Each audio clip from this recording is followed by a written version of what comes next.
time to get a little bit of rugby league on Saturday.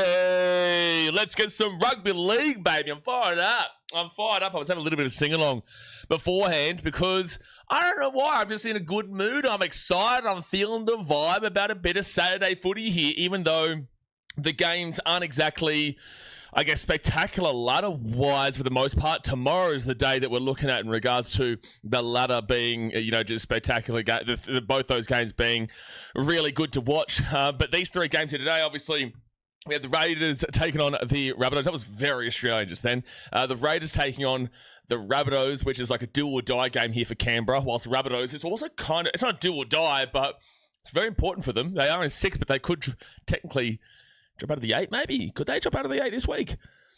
No, because one of the Dolphins or Cowboys will lose because they play each other tomorrow. So, no, the Rabbitohs can't drop out of the 8 this week, but they would be still equal with out of the 8 if they do lose this game here. So, very big game here for both these teams. If the Raiders lose, we'll get into the ladder soon, but the Raiders are on 7 wins. They need 13 wins at a minimum to get to 32 points. And 6 out of the remaining 7 games because they do have a bye. So the bye still coming is actually a negative for them. They need to win 6 out of the last 7 games. It's so important for the Raiders. They just need to win and win out, essentially. So that's the first game. The second game, we've got the Warriors and Dragons. Warriors are now in 3rd, but with a win, they would go to 2nd. And the Dragons, well, we know their story, don't we? We do know their story, but they are trying to avoid the spoon. You know what's interesting for the Dragons? If they were to get a win today, which is unlikely, but if they were to get a win against the Warriors, well, they play the Titans next week. And then if the Titans were to lose tomorrow to Manly, well, it'll be 1 win between the two of the Titans and the Dragons. Now, the Dragons' points differential is not good enough, and they would still be behind the Titans, but there is a chance there for the Dragons to make a game of it for the back end of this season if they were able to get a win here, and even if they get a win next week, but it would still be in the hands of the Dragons until proven otherwise. But it's a very big game there for St. George today, and also for the Warriors, who are looking to try and chase the Gold Coast Titans up there down for the minor premiership after the game on Thursday. So decently sized game there, even though it is opposite sides of the table. And then obviously you've got Bulldogs versus the Tigers, which is a do or die for both those clubs. Like, it's literally do or die for both of those teams. If whoever loses is just done and dusted. So there is still a lot going on here today, but obviously there's just not a significant weight behind a lot of these matchups here. But let's get into the first game here today, which is the Raiders versus the Rabbitohs. So do me a favor, guys, hit that like button, subscribe if you are new around here, and we'll be live for all 3 games. So get your drinks ready, get your food ready, put your feet up, and get ready for a whole big Saturday afternoon of footy, even though it's only 9:30 a.m. for me here in Kazakhstan right now. So I at least get to through at the really hot part of the day. I get to stream, which is great in the aircon because it is quite hot outside right now. But the Raiders, they're in 12th. The Rabbitohs are in 6th, and this is at GIO Stadium in Canberra. The ins for the Raiders, Sevalia Tamale, with the out being Kobe Black. The fullback is Kyle Weeks, with the wingers being Jed Stewart and Xavier Savage. Centers of Simi Sasangi and Matty Tomoko. The 5'8" is Ethan Strange, with the halfback being Ethan Sanders. Front row forwards are Joseph Tarpany, who is the captain, and Atamariota comes into the starting lineup. Owen Paddy is the number 9. The back row is Hudson Young and Noah Martin, with the 13 being Zach Hosking, and then you go to the interchange of Corey Horsburgh, the big brown man, Tom Starling, Josh Papali'i, Dane Laurie, Sevalia Tamale, and Morgan Smithies, with the coach being Sticky Ricky Stewart. The Raiders, obviously, very disappointing year. They were the minor premiers last year, got bounced out in straight sets, and now they're down there in 12th. Now, they did have a confidence-building win last week against the Bulldogs, 40-16. It really needed that because otherwise their season was absolutely done. There is a very, very slight and remote chance that they could get into the top 8. It's very, very unlikely, though, because, as I said, they need to win 6 out of their remaining 7 games. They've got the Rabbitohs today, the Tigers next week, the Panthers the week after in Mudgee, the Knights the week after that, the Sharks, the Broncos, the Bye, and then the Cowboys. So you need to win 6 out of those games. So if you lose this game here today, that means that you need to win every single game of the rest of the season. Could you beat the Tigers? Sure. Could you beat the Panthers? Well, based off of recent record, maybe, but I doubt it. Could you beat the Knights? Sure. Could you beat the Sharks? Sure. Could you beat the Broncos? Absolutely. Could you beat the Cowboys? Sure. It's not like it's impossible, but it is very, very unlikely here for the Raiders. So that's why they just simply need to win, man. It's just as simple as that, because if they lose, it's just completely gone tits up and confirmed that their season has been an absolute nightmare. And look, the Raiders, their backline is pretty much the same as what they had last year, except for the fact that Simi Sasangi's actually broken out this year in the centres and has been awesome to watch there in the centres. However, he has been injured for a large portion of this year. In the beginning part of the year, he was brilliant before he got injured. So that's the biggest change there. But then also, obviously, Ethan Sanders in the halfback. Now, odds are $1 to 1 of me crashing out today about Ethan Sanders. Last week, he had a much better game. Ethan Sanders had a great game last week against the Bulldogs, and I saw a lot of people on Instagram saying like, oh, well, we're starting to see, or we're seeing, you know, those glimpses of what Ethan Sanders can do, and it's like, listen, one game against the Bulldogs is not going to be proving me shit just yet. I want to see him do it again. I want to see him continue to go and do it, because this season so far has just been awful from Ethan Sanders. And it's been the clear and definitive reason for a massive, massive shift in Canberra, because Jamal Fogarty was there. And whilst Jamal Fogarty is not the greatest halfback of all time, he is very good on a lower level, or he is good at a higher level, if you know what I mean. Like, he's not an incredible halfback, but he will do the job for you. And he works really well with Ethan Strange. I don't believe Jamal Fogarty is ever going to win a premiership, but the fact of the matter is that he will take you to a place where you can win games. I just don't think that he can take you to a place where you actually win a premiership. I feel like the Raiders may have seen that, or obviously he's just decided to go to Sydney. I don't know what's happened there. All over the shop in Canberra, but like they decided to go with Ethan Sanders, who obviously just isn't the guy for mine. He isn't the guy. They've got Kobe Black there. I don't know if he's the guy. I just know right now that Ethan Sanders has so much to prove, man. He has so much to prove, and there's still 7 more games left of the Raiders season, inclusive of this game here today. He needs to have a really good back end of season. Otherwise, they do have Kobe Black that they could be giving a chance. But Kobe Black was let go from the Brisbane Broncos, and he was one of the highest prospects halfbacks coming through. And the Broncos, right now, they're halfback central. Like, you know, they're losing Reno, but they're going to have Jonah Pezzett. They're going to have they're half central there. So if they're not seeing Kobe Black and they're allowing him to go, I'm sure Kobe Black would have gone thinking that he was going to get a spot, but he's obviously not here. I don't know. It's a whole weird situation there with Kobe Black. But I don't know if he's the answer. I'm just saying that right now, I don't know if necessarily they've got the answer as we speak. So maybe you do try something else out, but it won't be for the rest of this season. And Ethan Sanders does have another 7 games here to really prove himself in that halfback, that he can get this team over the line going into 2027. Because right now, it's not looking fantastic, but their forwards are great. That's the thing. They've actually got a really good team here, Canberra. The Raiders team is actually very good. Owen Paddy is a nice little 9 coming through. Joseph Tarpany and Ata Mariotto alongside the likes of Corey Horsburgh, the Brown Man, Josh Papali'i and the likes. They're all very good in the front row and in the forwards. You've got Zach Hosking, very good. Noah Martin, Hudson Young, very, very good. The back row there. The forwards are fantastic. And the 1 through 6 is pretty damn well good.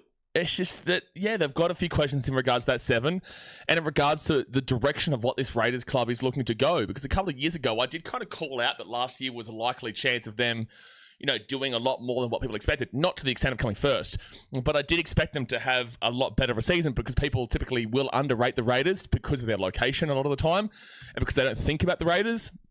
They do actually have a really good team here, but it's just it has not been working out.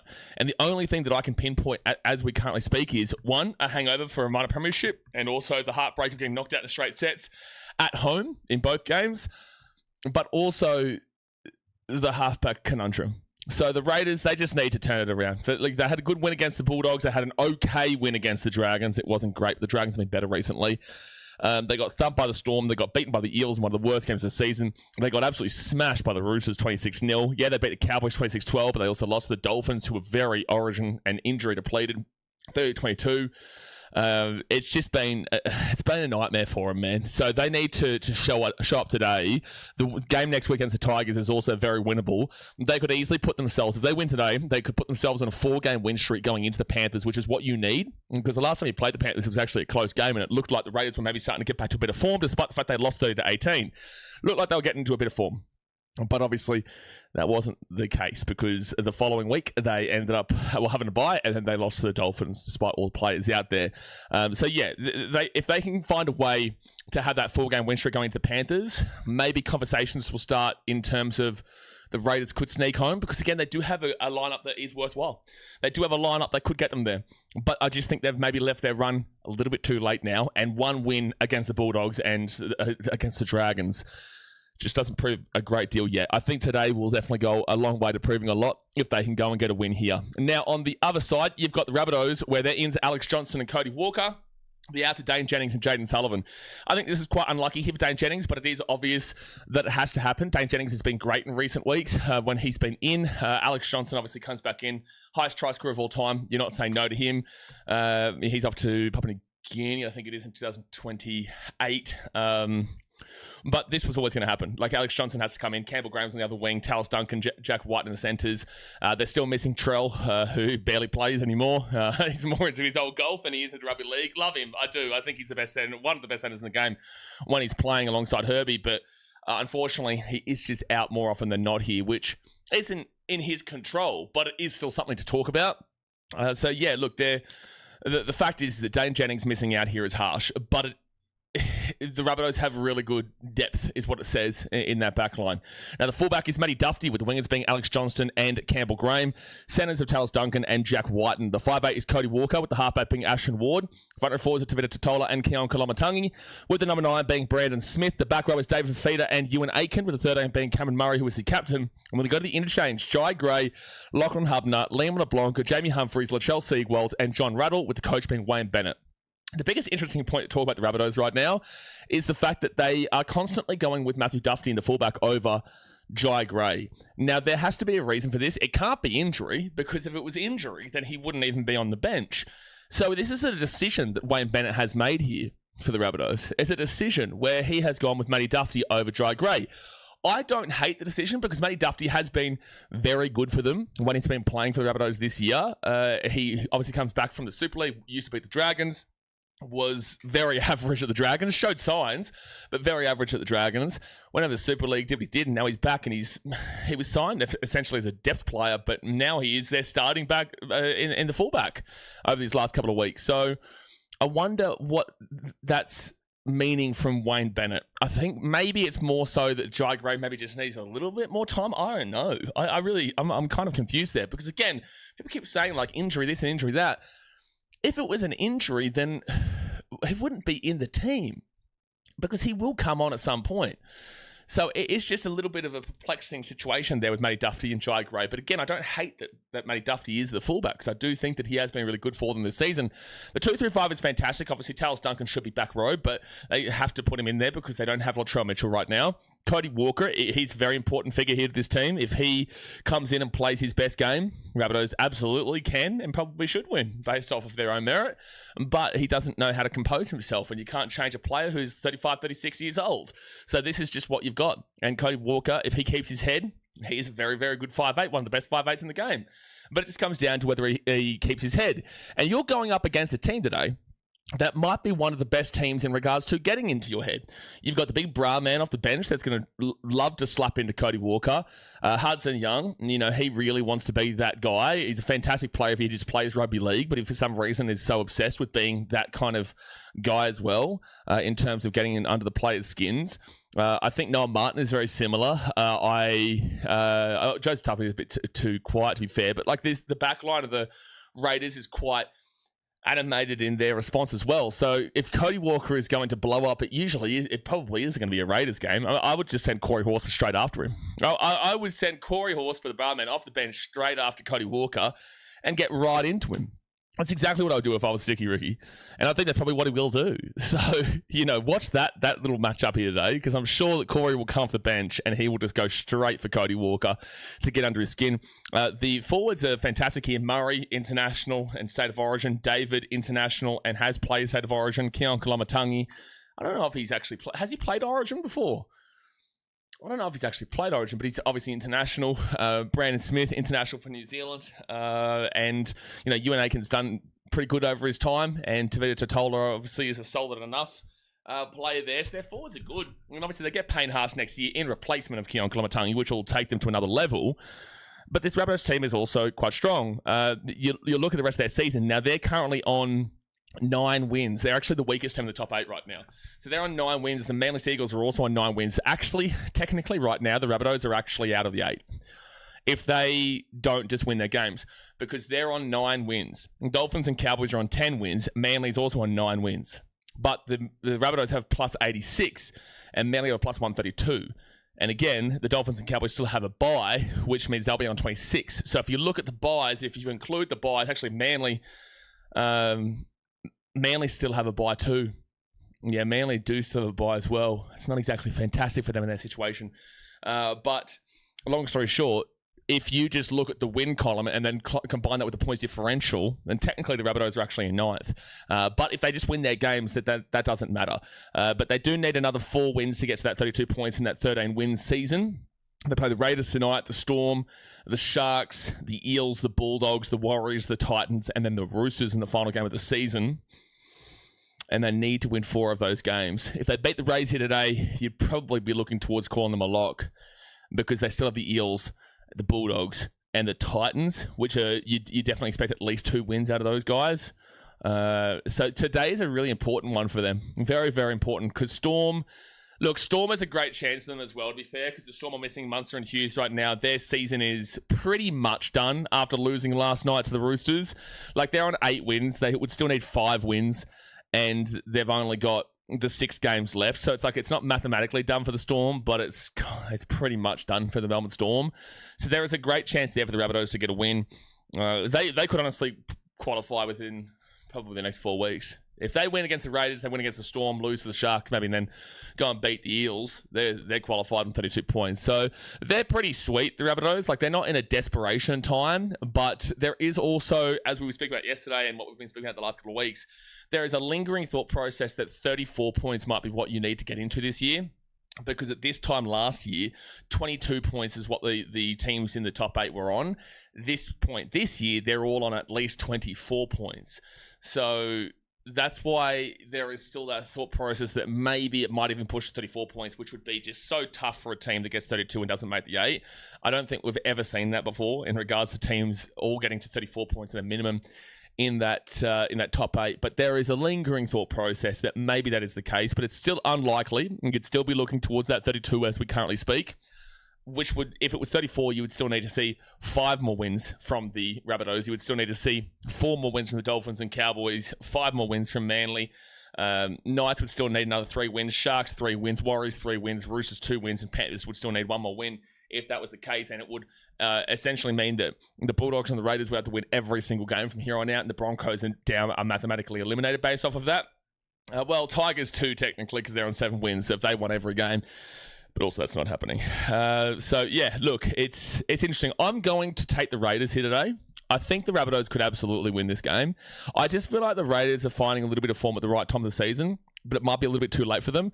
They are at home. I do think that they have the ability to rip into Cody Walker. And if you rip into Cody Walker and you make him lose his composure, then it can go tits up for the Rabbitohs very quickly, and they can just go all over the place. Cody Walker needs to compose himself, otherwise they will lose this game.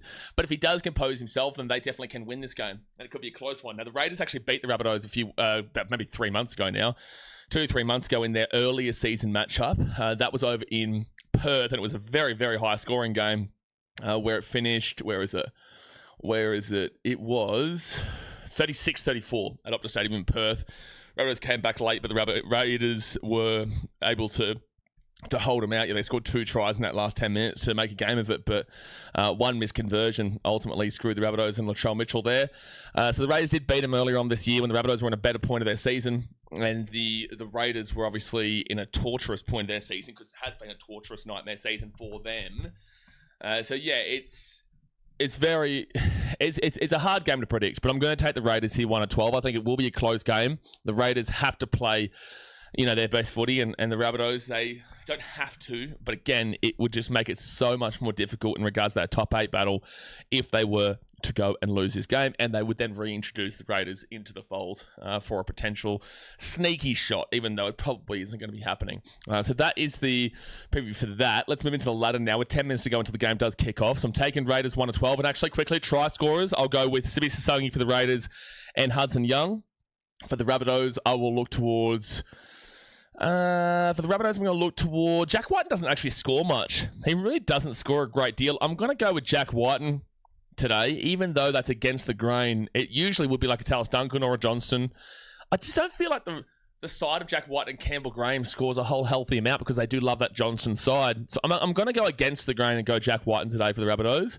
And then for the forwards, Dave's been on some pretty good form try-scoring wise since maybe halfway through the season. I'm going to go Dave for feeder.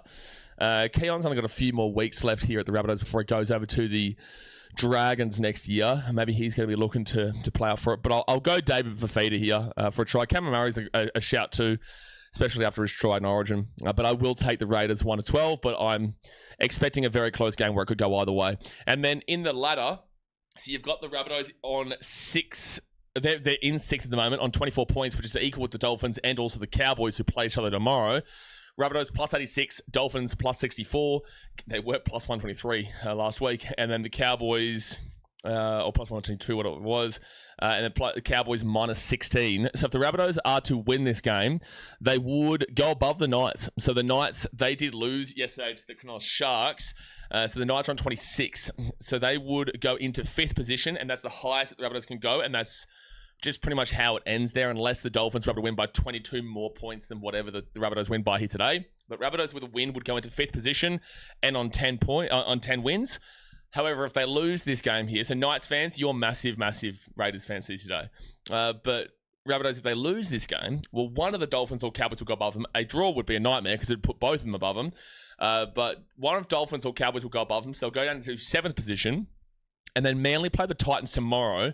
And Manly have a plus 132 compared to the Rabbitohs plus 86, and they're on 22. So they go to 24. Rabbitohs would then drop into 8th position if Manly were to win against the Gold Coast Titans on Sunday. And again, tomorrow's a very important day for you Rabbitohs fans because, again, all 3 of those teams we just mentioned are playing. 2 of them against each other and the other one against the Titans up there at Seabus Super Stadium. And I just heard Curtis Moran is out, so that's a win there for the Manly Seagulls in terms of the energy man that we do have there. So, yeah, look, there is a very likely chance that you go into 8th position by the end of the round, Rabbitohs, with a loss. Again, if it's a draw between Dolphins and Cowboys, it's just going to be an absolute shit show for you because you then have a likely chance of going into 9th. So as long as there's a result tomorrow, you don't care. You'd probably rather the Cowboys to win tomorrow because they've got a minus 16, so you could jump back above them pretty quickly with a win and them with a loss. But also, it doesn't really matter, really, right? So with a loss, 8th is likely, 7th is guaranteed. With a win, 5th is guaranteed, and you're still there chasing for a potential top 4 spot. On the other side, you've got the Canberra Raiders, who are in more of a pickle. They're in 12th position on 18 points, which is equal with the Broncos, the Tigers, and also the Eels. They've got a minus 124, the Broncos. The Tigers have a minus 130, and the Eels have a minus 176. They're on the bye this week, whilst the Raiders have a minus 91. So they've got the best points differential of the lot there.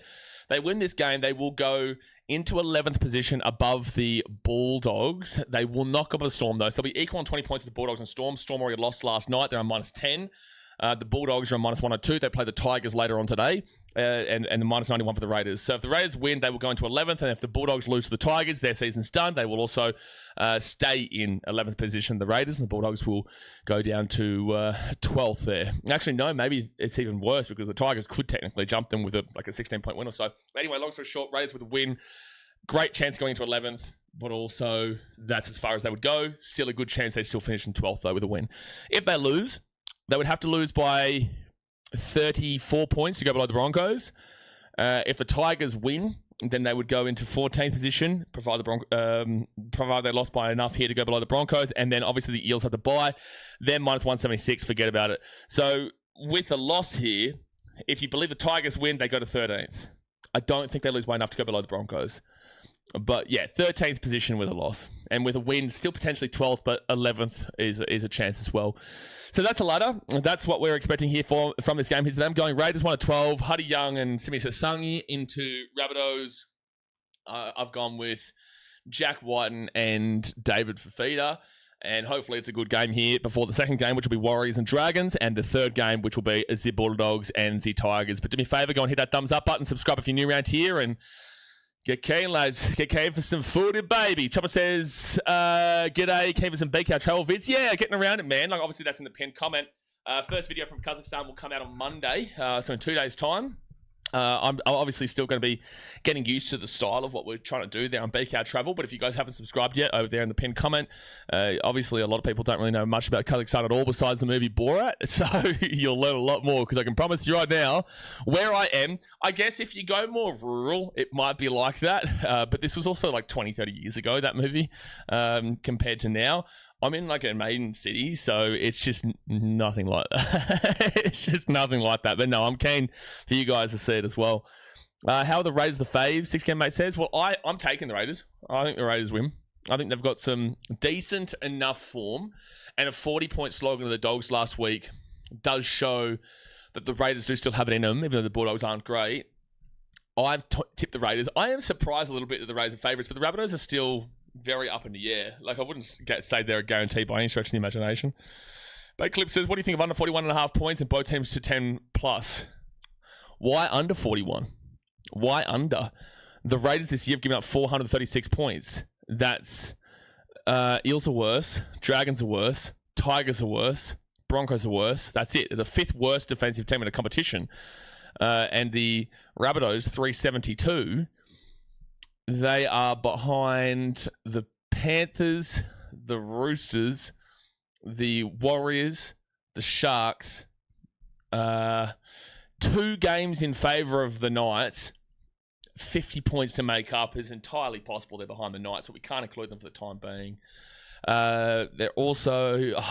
they're 16 points away from the Dolphins right now, but they've also played 1 less game.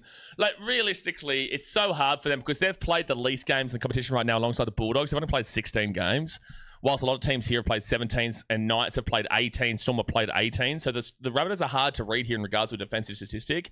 But, like, right this very second, they're behind Panthers, Roosters, Warriors, and the Sharks. They are probably behind the Knights. I would say that across 2 games, they could easily be giving up 50, but we'll take the Knights away. I do think they're definitely below the Dolphins, though. So I'll go behind the Dolphins. They're behind Manly. So they're the 7th best defensive team in the competition. You could make the argument for 8th best defensive team in the competition. So you've got the 5th worst defense up against the 8th worst defense, or the 7th worst defense. And then you've got on the attack, 458-point score for the Rabbitohs. Again, this is with 2 less games. It's too difficult to read Rabbitohs because they're 2 less games and 1 less game. It's all over the shop there. Raiders, though, they've played 17.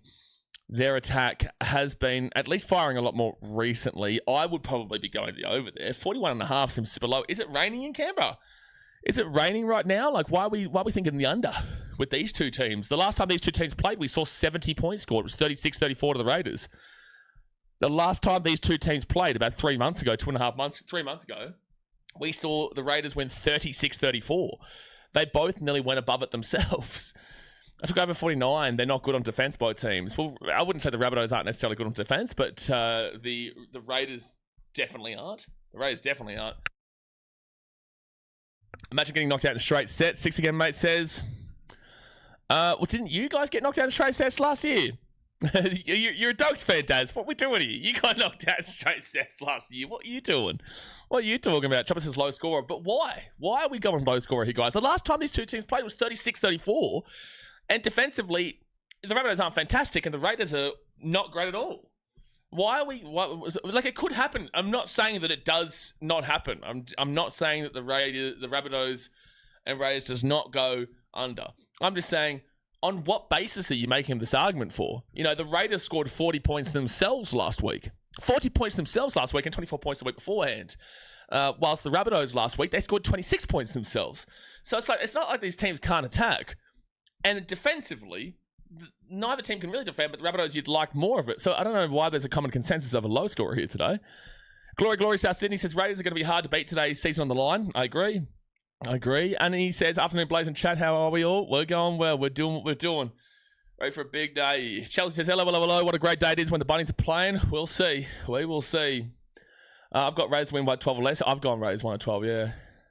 Bakeclip says, Raiders are on a high, though. Well, if Raiders are on a high, well, then why are you going for the under? Because you'd be expecting points here. You'd be expecting points here, then. The Rabbitohs have lost the last 5 times against the Raiders, but again, the Raiders are in 12, so sure. Up the Bunnies has been timed out. What has he done? What has he done here? Walker seems emotionally mature. I think he would even admit that, to be fair. I do. I think he'd even admit that. Brenton, what did he... Oh, he said Storm with multiple S's. Yep, okay, there is only one S in Storm. They're the buddies. You should know this. You should know this, son. You've been here for long enough there, champion. Come on.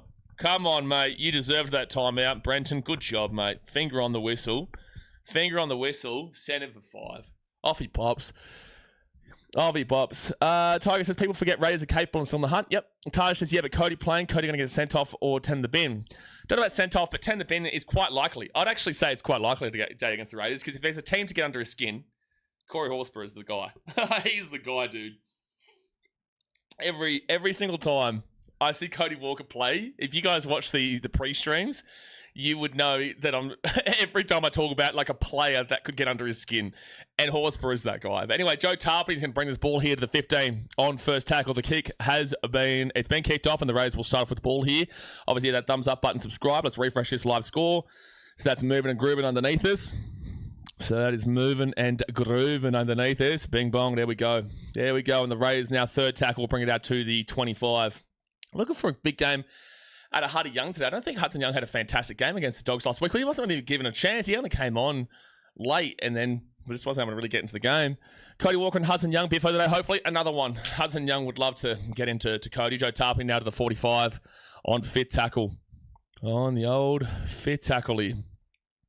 And Ethan Sanders is going to whack this ball down to the 15. By the way, Seb, if you're here, I actually didn't get around to having a brewski last night, so I will try that over the next day, probably tonight, actually, that beer that you suggested here in Kazakhstan.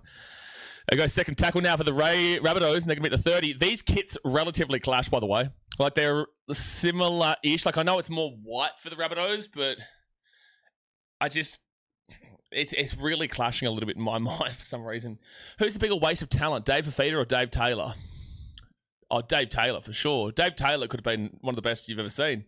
Dave Taylor, when he was at the Rabbitohs, was brilliant. And when he was at the Titans, unfortunately, he wasn't great. He had his moments, but Dave Taylor had a decent enough career that he showed that he could have been absolutely gigantic, but he just didn't have the mentality for it, unfortunately. Dave Fafita, he was still one of the best back rowers in the game for years at the Titans, and people just didn't like it because he was a Titans player. But statistically, he was clearly one of the best back rowers in the game, whilst Dave Taylor wasn't statistically, but we just knew he could be at that level. And then Dave's just had a lot of niggling injuries and whatnot over the last couple of years. But no, I wouldn't say Dave Fafita is a bigger waste of talent. And I don't like to say that about Dave Taylor. He just didn't reach his potential, is what we should say with that. So it'll be third tackle now. And Noah Martin with a great run for the Raiders. I'll get the sport to the 45 on fourth tackle. Bulldogs and Tigers better be a belter, hopefully. Oh, 6 again for the Raiders. Really good work there from Owen Paddy to catch out the defense, and it is a 6 again. Noah Martin now. He'll be at the 35 on second tackle. Why are the Roosters in second? I thought they were in 11th this week. What? What are you talking about? In 11th? No one said the Roosters were in 11th. What are you... Still at it. What planet are you on right now? 11th? Who said the Roosters are in 11th? Wasn't me. Ethan Strange here. Ethan Strange. Owen Paddy. Try time for the Raiders. Bottom. Raiders try time. Owen Paddy set that up with a 6 again too. That was brilliant. That was a brilliant try. And Owen Paddy goes over on the Raiders. They're keeping their season alive, son. Keeping their season alive. I just want to know what Suknate is talking about. Top 8 are Titans, Jets, Waz, Sharks, Knights, Bunnies. What the hell happened with the Jets? Are you... Man, we're a serious channel here. We never make a joke. This is a deeply analytical channel. You can clearly see the ladder over here. Where the Jets? You sound like Daz, mate, with his Glebe Reds right now. The Newtown Jets?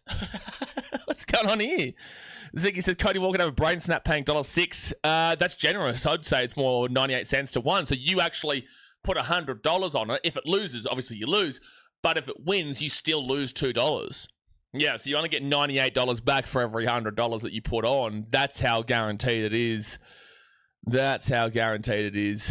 For Cody Walker to blow up at some point. But Owen Paddy, what a start for him. Shavine says, will you be live for France versus England game? So I'm still considering it. I'm thinking about it. It's 2 a.m. for my time, which is not a great time. And then I've got to be up very early for the games tomorrow over here. I think I start at like 7:30 a.m. my time. Something like that anyway. But the point is that I just don't know how much I really give a shit about a third placer, and I think most people are like that. So, like, I still could do it. I'm definitely live for the final tomorrow, but I still could do it. I just don't know how much of a care factor people truly have for England versus France in that third place final. You know, to see who comes third. But maybe. So anyway, Ethan Sanders will get the kick, and it will be 6-0 to the Raiders 4 minutes into the game. The Raiders. It just sounded like an American. After, mate, do you think France and England will play reserves tomorrow? No. No. That won't be happening. I knew this was played coming. Try in 2 minutes. Wow, yeah, Raiders on fire early. On fire early. I think I'm going to rage quit in a second. Chelsea says Raiders will get this ball. It will be big Joey Tarpany. He'll take this ball out to the 10 on first tackle. Rabbitohs have lost every game conceding the first try in 2026, by the way. Every single game the Rabbitohs have conceded the first try, they have lost the game. Brenton says, nice setup by Ethan. So dangerous when he runs the ball. Exactly, yeah. Suganate says, mate, the Jets are clearly a top team. Have you seen their form? Well, no, I haven't seen their form because they're not an NRL team. It's a very bit of a tidbit there. That's probably the most interesting factor here. Noah Martin, fit tackle at 45. That's probably the most interesting factor. Like, no, I haven't seen their form. And I watch every game of rugby league. If I'm watching every game of the NRL season and I haven't seen the form of the Newtown Jets, there's probably a bit of an issue there in terms of do they actually play in the NRL? And if that is the case, if they don't play in the NRL, they can't actually, in fact, be in second position. No. So these are the questions that you must ask yourself, Suganator. I'm glad to be helping the old mind and brain go boggling, you know. I hope Newtown get pumped by Newcastle, as Zavo 6K mate says. Fair enough. Taj says, if you want Cody Walker to get angry, just get Hudson Young to tackle him. It's called the Reed Marnie role. Yep, or Corey Horsburgh. Horsburgh off the bench. The big bra man. Get the big bra man, say, listen, I want you to get sent off. Go and smack him. That's what you do with the bra man. He don't care. He's not even playing at the Raiders next year, apparently. He's off to Queensland. I'm sure the Broncos will go for him. Do they even have the cap? What's the cap looking like at Brisbane right now? Xavier Savage will get this ball at 10 on first tackle. Hope you're right about Souths. Go Raiders. Well, I'm not. What do you mean, hope I'm right about Souths? Are you talking about the stat where they've lost every game they've conceded a try? That's a fact. That's a stat. That's not my opinion. That's a stat. So I'm not. Yeah, I don't know about. I hope you're right about it. I have tipped the Raiders here today. I did go 1-12. However, that was a stat that I gave you, not an opinion. Noah Martin. Now they're going to bring this ball here to the 30 on 4 tackle. Raiders have been good lately, haven't they been? They were good last week against the Doggies, so they won 40-16. And they were okay against the Dragons when they won 24-16. But then you go back to some pretty poor form. So it's the Dragons and the Bulldogs. This game will tell you a lot more about where the Raiders are at. And that's a difficult kick for Matty Duffy, but he will bring it down to the 15 and then take it out to the 25 here on first tackle. Unless he's talking about Ipswich. Or is he talking about Ipswich? Are you talking about Ipswich Jets or Newtown Jets? As long as we keep it under 24-6 in the first half, we can absolutely win. It's just about being able to keep the first half margin low and not have Cody sent off. Under 24-6? Sure. What a random scoreline. Suganator, what's happening today? Wait, why is it keeping it under 24-6? What is this? What are we doing here? Tape of Feeder's going to be at the 48, and it's a 6 again with the Rabbitohs. Here's a chance for South Sydney. And Brandon Smith will get this ball to the 35, but he's lost the ball. So the Raiders will get away from trouble there. 24-6 was the round 7 loss first half, and we lost 36-34. Okay, sure. So that happened. I wouldn't then translate that into that game being the same direct replication of what we're going to see here today. But sure, now I get at least where you're coming from there. At least I get what you mean there, but sure. Well, they won last week when the other team scored the first try, though. Well, the stat on the screen just said that they've... Are you sure? Are you sure the Knights scored first last week? Well, that's the broadcast fault there. That's not me. I'll go back and have a look. Rabbitohs, Knights, and no, Rabbitohs scored first last week. Campbell Graham scored 9th minute. You're wrong. Knights try was disallowed, but the try was scored. Doesn't matter. Was disallowed. Yes, but then was taken away. What are we doing here, guys? So, like, are we taking piss or what? Like, what do you mean? Like, the try was not a try. It was a no try, so it's not a class as a try. The Rabbitohs scored the first try of the game last week. What are we doing? We're taking a piss? Are we serious? What's happening? You Rabbitohs fans are off your rocker today.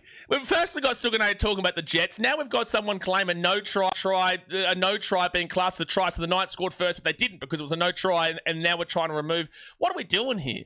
What are you doing? They're going to knock this ball back. The Raiders here at the 25, Joe Tarpany, and they offloaded in Noah Martin. Kyle Weeks. Yeah, this allowed does not count as 4 points. I don't understand what we're doing. Hudson Young. He'll get that ball off here to Matty Tomoko. Underneath here, chance for the Raiders. Flicks it back. Huddy Young. Huddy Young. Ooh. Huddy Young. Huddy Young. Well, try to try, even if it's a no try, it's a try. Chelsea, you need help. You need help. That's what you need. But here's a try for you. Here's the actual try for you. Here's 4 points. Suganade says, night shot. That's right. We need to cling on to whatever we have, mate. Fair enough, Suganade. Fair enough. But I also do need to respond like this. I do need to respond to you like this, my friend. I got to keep you honest. You know, we're an honest channel, mate. We would never, ever falsify stats here on this channel. Oh, my gosh. You know, we've got an official ladder over here. We've got the official score. We've got an official bloody opinion of my channel, that is. Like, it's the official opinion of me, you know. So we're all official here. We've never lied in our life here on this channel. So I've got to keep you honest. That's a big time try for the Raiders, though. 10-0 to kick to come, and Hudson Young will be the one to get over. Yeah, see if the betting companies pay out on no try. Yeah, exactly right. Jed Stewart with a brilliant offload at the back there for Huddy. Oh, good pickup from Hudson Young too. Great pickup. Well, he says, nice to watch this curtain raise again before the mighty was star in the main event. Yeah, well, you better win that game later. You better. So I had Munster in my Supercoach draft team. I took out Munster because obviously he didn't play last night, and I put in Channel Harris Davida. So I really want you guys to kill it today. Because it's the draft, so I can't just go and, you know, get one of the best 5'8s. I have to go and just get a 5'8, and Harris Avaya's got a good matchup, so I put him in. Suganade says, if we win this, we can make 5th by round 27. If we beat the Sharks, not happening, but maybe with Latrell. I wouldn't say it's not happening. You beat them originally this year. You beat them, 36-14, like 6 weeks ago. And what a pickup from Hudson Young. That's a brilliant pickup. Anyway, 10 minutes gone here, guys, in the first half. Hit that thumbs up button, subscribe if you're new around here. But if you win this, you are in 5th anyway, so it's not by round 27. If you win this, you go to 5th regardless this round. Jai July continues. They have confirmed the try. They took a while to look at Hudson Young, picking that ball up. It was a great pickup. You can see how our confidence is down the drain from the very start. Yeah, well, as you would know, because I know you watch all the streams that we do here, you would know that I always say you can tell pretty quickly what Rabbitohs team you're going to see, because they either come in like the very good defensive team we saw earlier on this year early, or, and this is actually aligned by the stat that I gave you in terms of, you know, if they concede first, they have lost every game this year in 2026. Ethan Sanders from the left-hand side. Bad kick, bad miss. 10-0, it stays. So that's backed up by the stat there, but the Rabbitohs will typically start the game either extremely slow, where you'll be proven they lose and then they go on to lose, or they'll be defensively resilient and then find a way to score, and then they'll win. If they score first, they more often than not win. If they concede first, they have lost every game. That should be a new thing. The betting companies can pay it, called the try, no try campaign. Yeah, don't think that should be the new thing there, Chelsea. No, don't know about that being the new thing. Tries a try and no tries a no try. Yes. Anyway, the Raiders are going to receive this ball here at the 5. And this is getting a little bit ugly here early for the Rabbitohs. They don't want to concede the next try, that's for sure. Tarpany will bring this ball out here to the 15. Brings this ball out to the 15. I want to see Kalamatangi do a little bit more here today so far. Justin says, brother, what are the chances of Cleary playing the UK? I don't think it happens. Could they offer him enough money? Yes. Close to his misses too, sure. But I don't... yeah, they could definitely offer him enough money. I wouldn't even be surprised if it actually does happen due to the fact the NRL is trying to buy it. That could be actually like a bargaining tool as well. Fourth tackle at the 45. He's done everything he can do in the NRL. 6 from 6 completions for the Raiders. 4 from 5 for the Rabbitohs. And they'll put that ball up here in the air. Raiders chasing it through. Jed Stewart putting some pressure on. That's going to be play on here. No, it's going to be a penalty to the Rabbitohs. Why do you let that play out then, ref? It was only the Raiders who could get the ball. Why do you let it play out? Penalty to the Rabbitohs. Also, Titans won double points last week, so that should say 34 points. You're welcome for the fix. Yeah, but I've got to give everybody a chance, you know? I've got to chuck a dog a bone sometimes. I've got to chuck a dog a bone, and Titans are so good that sometimes you've just got to take away some points to make it still more interesting, you know what I mean? Like, I'm a compassionate man. You know, we're a compassionate team, sympathetic team that was thinking about you, you know? Thinking about you. Raiders can make it hard for themselves, I see today. Raiders are known as the faders for a reason. This game is not over yet. It's a great start, but it's not over yet. This should have been us up by this much last week. Sure, but also you made about 1 billion errors. Second tackler at the 50. For the Rabbitohs, Brandon Smith to Ashen Ward. They go to Matty Dufty. Dufty to Jack Whiten. Hey, well, there's one of my try scorers I got. Huddy Young. He gets on the board this week. So I'm already 1 from 4. Who else do I have? Jack Whiten. David Fafita. Oh, that's going to be knock on, isn't it? No, he caught it. Wow, 4th tackle at 25 for Tails Duncan. And then also, who is the other Raider I had? Simi Sasangi. So go out to the right. Cameron Murray at the 25 on 5th tackle now. And Ashton Ward, he'll put that ball up here into the corner. Good chase through Campbell Graham, but good grab by Jed Stewart, but also good tackle by Campbell Graham to take it back into the in goal, so it's going to be a dropout. What players have scored since the beginning? Hudson Young scored, and also Owen Paddy. Blake Clip says this is going to be a high-scoring game. Well, that's why I was really confused why people were getting on the under pre-game, because it just doesn't have under written all over it at any point. It doesn't have under written at any point across this game. Who has the ball? Well, the Rabbitohs have the ball here at the 45, and it will be Cody Walker gives it up to Kolomatangi, who now brings this ball to the 30 and brings it on first tackle. First chance of the game for the Rabbitohs. Let's see their attack here today. Didn't put any bets on, but would have gone Hudson, Tallis, and Noah.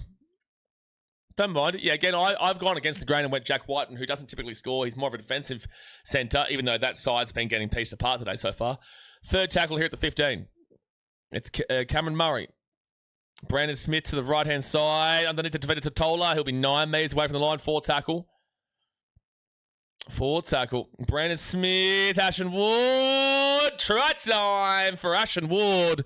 And it is 10-4 here with a kick to come. That's why this game is nowhere close to over, and that's why this game never had unders written all over it.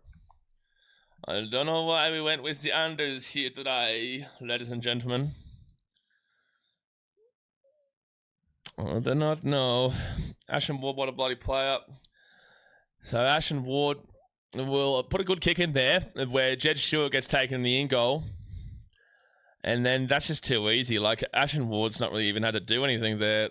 Like, he's just walked through the line. That's not even Ashen. That's just poor defense from the Raiders. Like, Ashen Ward spotted it, but, like, that's just awful defense from the Raiders. Like, it was just awful from Canberra. Massive gap in between. Luke Kiritipano is the craziest shit I've seen. That's the side quest guy said Ashen Ward would get the first South try. Rugby League 26 was actually right for once. Well, there you go. So 24.5 minutes to go here of this first half, and we're still waiting for the kicking tee. Why is this taking so long? By the way, Warriors fans, are you watching Warriors today, or are you watching All Blacks? You know what's interesting? I think the NRL is actually really happy this matchup's on, because they're going to be intrigued to see what the viewing numbers are like. 3 tries in less than 15 minutes. Wow. Well, Bait Clips, I told you this. I don't know why you went on the under, mate. It never made this game never had unders on it. Ashton running holes through a Raiders side wasn't on my bingo card. Yeah, true, but it was way too easy. Again, the Raiders are the 5th worst defense in the comp. 5th worst. So 24 minutes to go the first half. Watching Wilds on TV, All Blacks on my phone. This game is going to be a 70-point game, probably. I don't know if it has the same amount as it did in that game, but maybe. You don't want it to be. A Rabbitohs fan wouldn't want that to be. It would show your defense's ass. Same with the Raiders. Like, no one would want this to be a high-scoring game in that level. And Ashton Ward will get the kick. So it is 10 points to 6, 16 minutes in. I mean, Bunnies are the worst defense, obviously. No, they're not. They're 7th for defense, arguably 8th. They're nowhere close to the worst for defense. They're not even close to it. They're currently in 6th, but with games in hand, they probably got a 7th and maybe even 8th. Right now, they're 6 points away already from going into 7th. They are 42 points away from going into 8th for defense. Benjamin says, if you had these try scorers in a sports bet, it would pay massive. Yeah, probably would. All right, so it's going to be the Rabbitohs here at the 15. Well, I mean, I want 80 for Bunnies and 20 for Raiders. Why? Why would you want 20 for the Raiders? That doesn't benefit you at all. In what way we are the worst defense? Yeah, no, it's definitely not the case. And they're also much better of a defensive team than the Raiders. The Raiders are 5th worst, and the Rabbitohs are 6th best, currently speaking, anyway. Bunnies are in the middle for defense, but it shows sometimes because against teams with top 8 offense, sometimes we really struggle. Sure, but the Rabbitohs are still nowhere close to the worst defense. Have you seen the Parramatta Eels play? David Fafita with a great run here, taking out to 40 on 5th tackle. It's not even close. Ashton Ward. Mate, the Rabbitohs this year have conceded 424 points. The Eels this year have conceded over 500. Oh, knock on here from the Raiders. Knock on here from the Raiders, and the Rabbitohs are going to get another attack here. They held us out last week. Well, no, they conceded 24 points against the Knights. That's not a good score to give up. Dragons' worst defense, in my opinion. Well, that's wrong, because the Eels have given up more points than this year. 507 points. 507 points. All right. Guys, when it comes to worst defense, it's down to a statistic. It's not down to an opinion. Like, I guess you could be opinionated and say that, look, the Dragons, when they play the Eels, might give up more points, but then that comes down to the specific attack of the Eels and specific attack of the specific attack of the Dragons. Like, ultimately, if you're talking about pure stats right now, the Eels are the worst defensive team in a competition. That's a stat. So it's going to be second tackle here for the Rabbitohs. They're 5 metres away. They give it out the back now to Ashton Ward, to Cody Walker, Manny Duffy, and Tallis Duncan has lost that ball there. He's lost that ball there. They didn't pick it up. He lost that ball. 8 metres away. They give it to Cody Walker, off to Tavita Totola, and he'll be 10 metres out from the line now. 4 tackle. They go to the right. Ashton Ward. That's going to be a knock-on here from Canberra. Oh, no, yeah, he's going to be knock on from Canberra. Tigers, the worst defense in my mind. They gave up like 74 a few weeks ago. Well, that's great and all. They're a bottom 4 team in regards to defense. They've given up 485 points this year. They're actually the 3rd worst defensive team, but also that's not true. They're not the worst defensive team. They're the 3rd worst defensive team. They're the 3rd worst. And actually, arguably, they're the second. They're currently actually the 2nd worst. But the Dragons are 1 game behind. They're only 2 points short. So they're currently 2nd, but they're really 3rd worst. All right, so the Rabbitohs now. They go to the left-hand side. Matty Duffy, he'll get romped down to the 8 on first tackle. And Matty Duffy rolls it back. Tallis Duncan, they get it across to Kalamatangi. And Kalamatangi gets away from 1 tackle. He pushes. He'll be 5 metres out from the line now. Second tackle. 20 minutes gone here, guys, in the first half. 20 minutes to go. Hit that thumbs up button. Subscribe if you're new around here. 6 again for the Rabbitohs. Brandon Smith, Ashton Ward and Matty Duffy. And Duffy is going to be, not Duffy, that's going to be Jack Whiten. He's 4 metres out of the line. Brandon Smith, short ball, Dave Fafita. He's going really sideways and backwards. That was an awful run from Dave. 10 metres out. Second tackle. I give it to Cameron Murray. And Cameron Murray with a strong run. He'll be 9 metres away. Third tackle. Brandon Smith, quick little run. Tavita Totola, intercept by Ethan Strange. He's away. Ethan Strange to the 20, the 30, the 35, the 40. Matty Duffy's got him covered. 50, 45, 40, 35, 30. Matty Duffy runs past him. Kyo Weeks!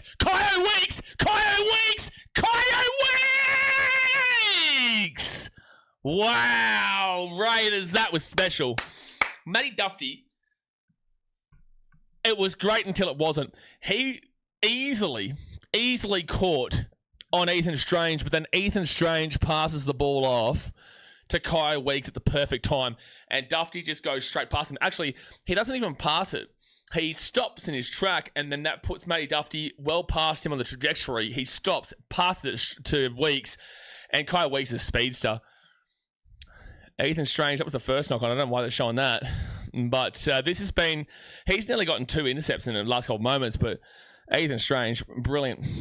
Brilliant stuff. Yeah, Kai Weeks is fast. As soon as Kai Weeks got that ball, look at this. Ethan Strange stops at the 35, and then as soon as Kai Weeks gets it, you know that nobody's catching him. Did they just say Kai Weeks is the fastest man in the game? Settle down.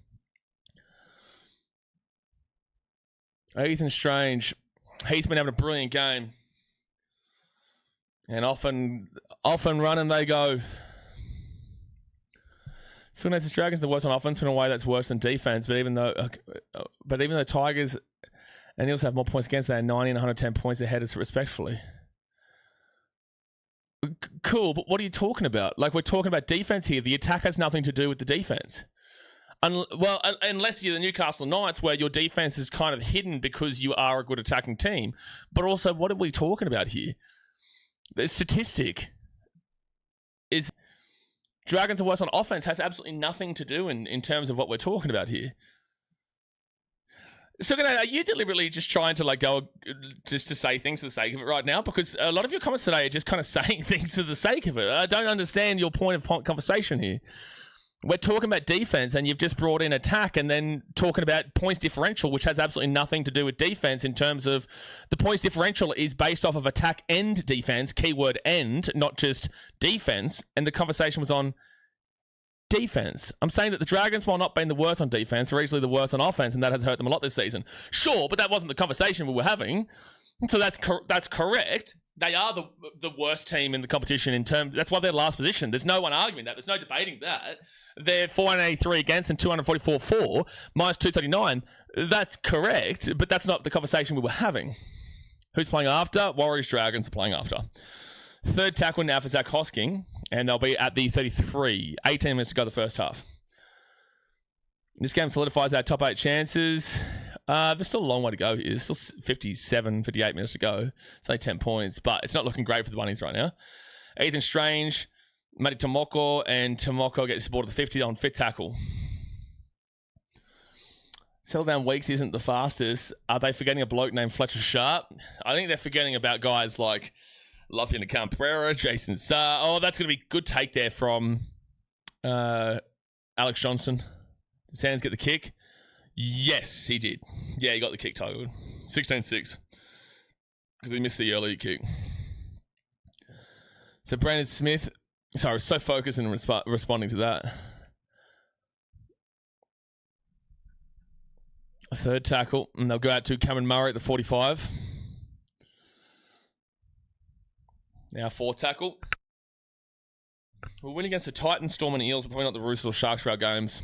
Titans will be tricky. They've been a lot better recently. You probably do win that game, but also the Roosters last year, they thought it was a guarantee against them, and they've got a great record against them, and they lost it. Titans will be tricky. They've got a lot better form recently, but I would still back the Rabbitohs in to win that game. Eels, you should not be losing to them. The Storm, if they've got their halves back in, I think the Storm might still actually win, but it's a different time of the season to when they won by 48 points down there in Melbourne earlier in the season. Storm's not a guarantee. Titans is close enough, but it's still a tricky game. Eels, you should win, though. Semi Sasangi. Oh, couldn't get the offload away. Well, there's a tackle off the ball there. That's a penalty to the Raiders, by the way, referee. That should have been a penalty to the Raiders there. That's outrageous. Kaya Weiss goes out to the right to Simi Sasangi. Simi Sasangi's away here. Flicks the ball back onto the inside, and it's going to be 6 again here for the Raiders. That is going to be a make-up call there because that was awful that he didn't call that penalty to the Raiders just then. What country are you in? I'm in Kazakhstan, Jeeth. I'm currently in Kazakhstan. Ethan Sanders off to Ata Mariota. It was second tackle at 25.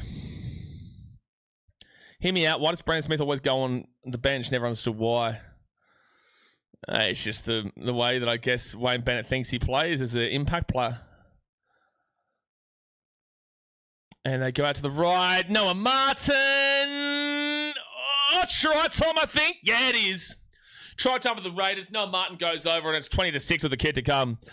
It's 20-6 with a kick to come, and this is just too easy squeezy for the Raiders right now. South Sydney defense super slow off the line. Super slow. Where's that country? America?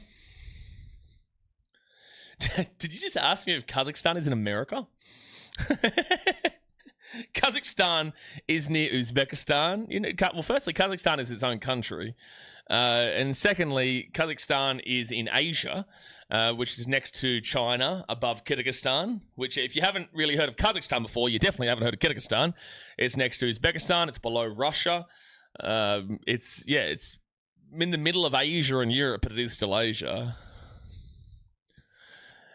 Kazakhstan is my favorite state, right next to Karachistan and Idahostan. Yeah, Illinois-stan is pretty good as well.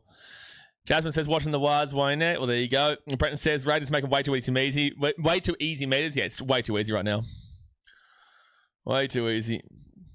Well, Chelsea, you are probably number one in regards to who should go and subscribe to BKR Travel in the pinned comment for our travel videos, because you'll learn a lot there. You'll learn a lot. So that first video from Kazakhstan comes out on Monday. It's a beautiful place. I'm in Almaty. It's a beautiful place. Marcelo said, this is frustrating as a Raiders fan. They have left their run way too late. Probably, yeah. You're right. I do like that you've got that thought process as a fan, that you can acknowledge that. However, like, they do still, if they win this game here today, they would need to win. They can only lose one game for the rest of the season, is what we say. They can only lose one more game. Now, when you look through that draw, and again, this game's not over yet. If the Raiders scored another try, you'd probably... Oh, by the way, it's close to that 24-6, Silganata. It's very close to that 24-6 right now. All right, so I'm just trying to get this draw up now. So let's go to the Raiders. Where is it? So their draw home, they get the kicks 22-6. So the draw home is Tigers next week, Panthers, Knights, Sharks, Broncos, Cowboys with a bye. Basically, you need the Panthers to be the only loss there. Inclusive of today, by the way. You can only have that game being against a Panthers being a loss, or just one of those games. You mean... Oh, US-Bekistan. You're right, Jason. Yes. US-Bekistan. It's right next door. Yeah, that's the one. Charles says, no fraud watch needed. Depending on how much you lose by it, we might be adding somebody else to the old fraud alert list. It's where Khabib, the best UFC fighter, is from. No, Khabib is not from Kazakhstan. He's from Russia. No? He's from Russia, Dagestan, Russia. No? Khabib is not. No, he's not.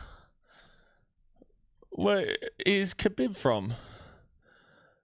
Dagestan and Russia. What are you talking about? Do you know Kazakhstan's a different country? What's happening here? You guys are off your rocker. Is that a 40-20 attempt here? That's a 40-20 from Alan Paddy. Oh my gosh, the Rabbitohs, you're getting annihilated right now. Oh my gosh, they're getting annihilated. They're getting annihilated. The Raiders are absolutely killing them. I was Ethan Sanders with the kick. Either way, the Raiders right now are flying. Ethan Sanders, at his own 38, has just whacked that ball down and it's gone out to one. Well, that's a good way to prove yourself. So the Raiders will go back onto the attack here. 5 meters out. 5 meters away. The Raiders might be about to score again here. It's 22 points to 6. 22 points to 6. Third tackle, 4 meters away. Out to the bra man, Ethan Sanders. Kyo Weeks into the inside. Kyo Weeks goes through. Kyo Weeks, 26 to 6 with a kick to come. And he's a scoreboard updates. That's NRL.com that does that. Well, it's just updated anyway. NRL.com does this. I don't have any say on it. But anyway, it is 26 to 6. The Raiders with 12 minutes to go here of this first half, and until proven otherwise, fraud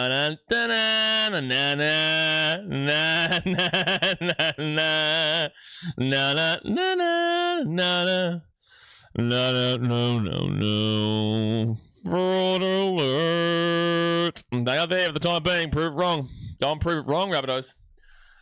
Go and prove it wrong. Jeez, couple of scams, couple of fraudies. Oh, no. 26-6 for the kit to come, and it's about to be 28-6 any moment now. We are still locked for the top 8 and 7th guaranteed to beat Storm. You aren't guaranteed for anything right now, man.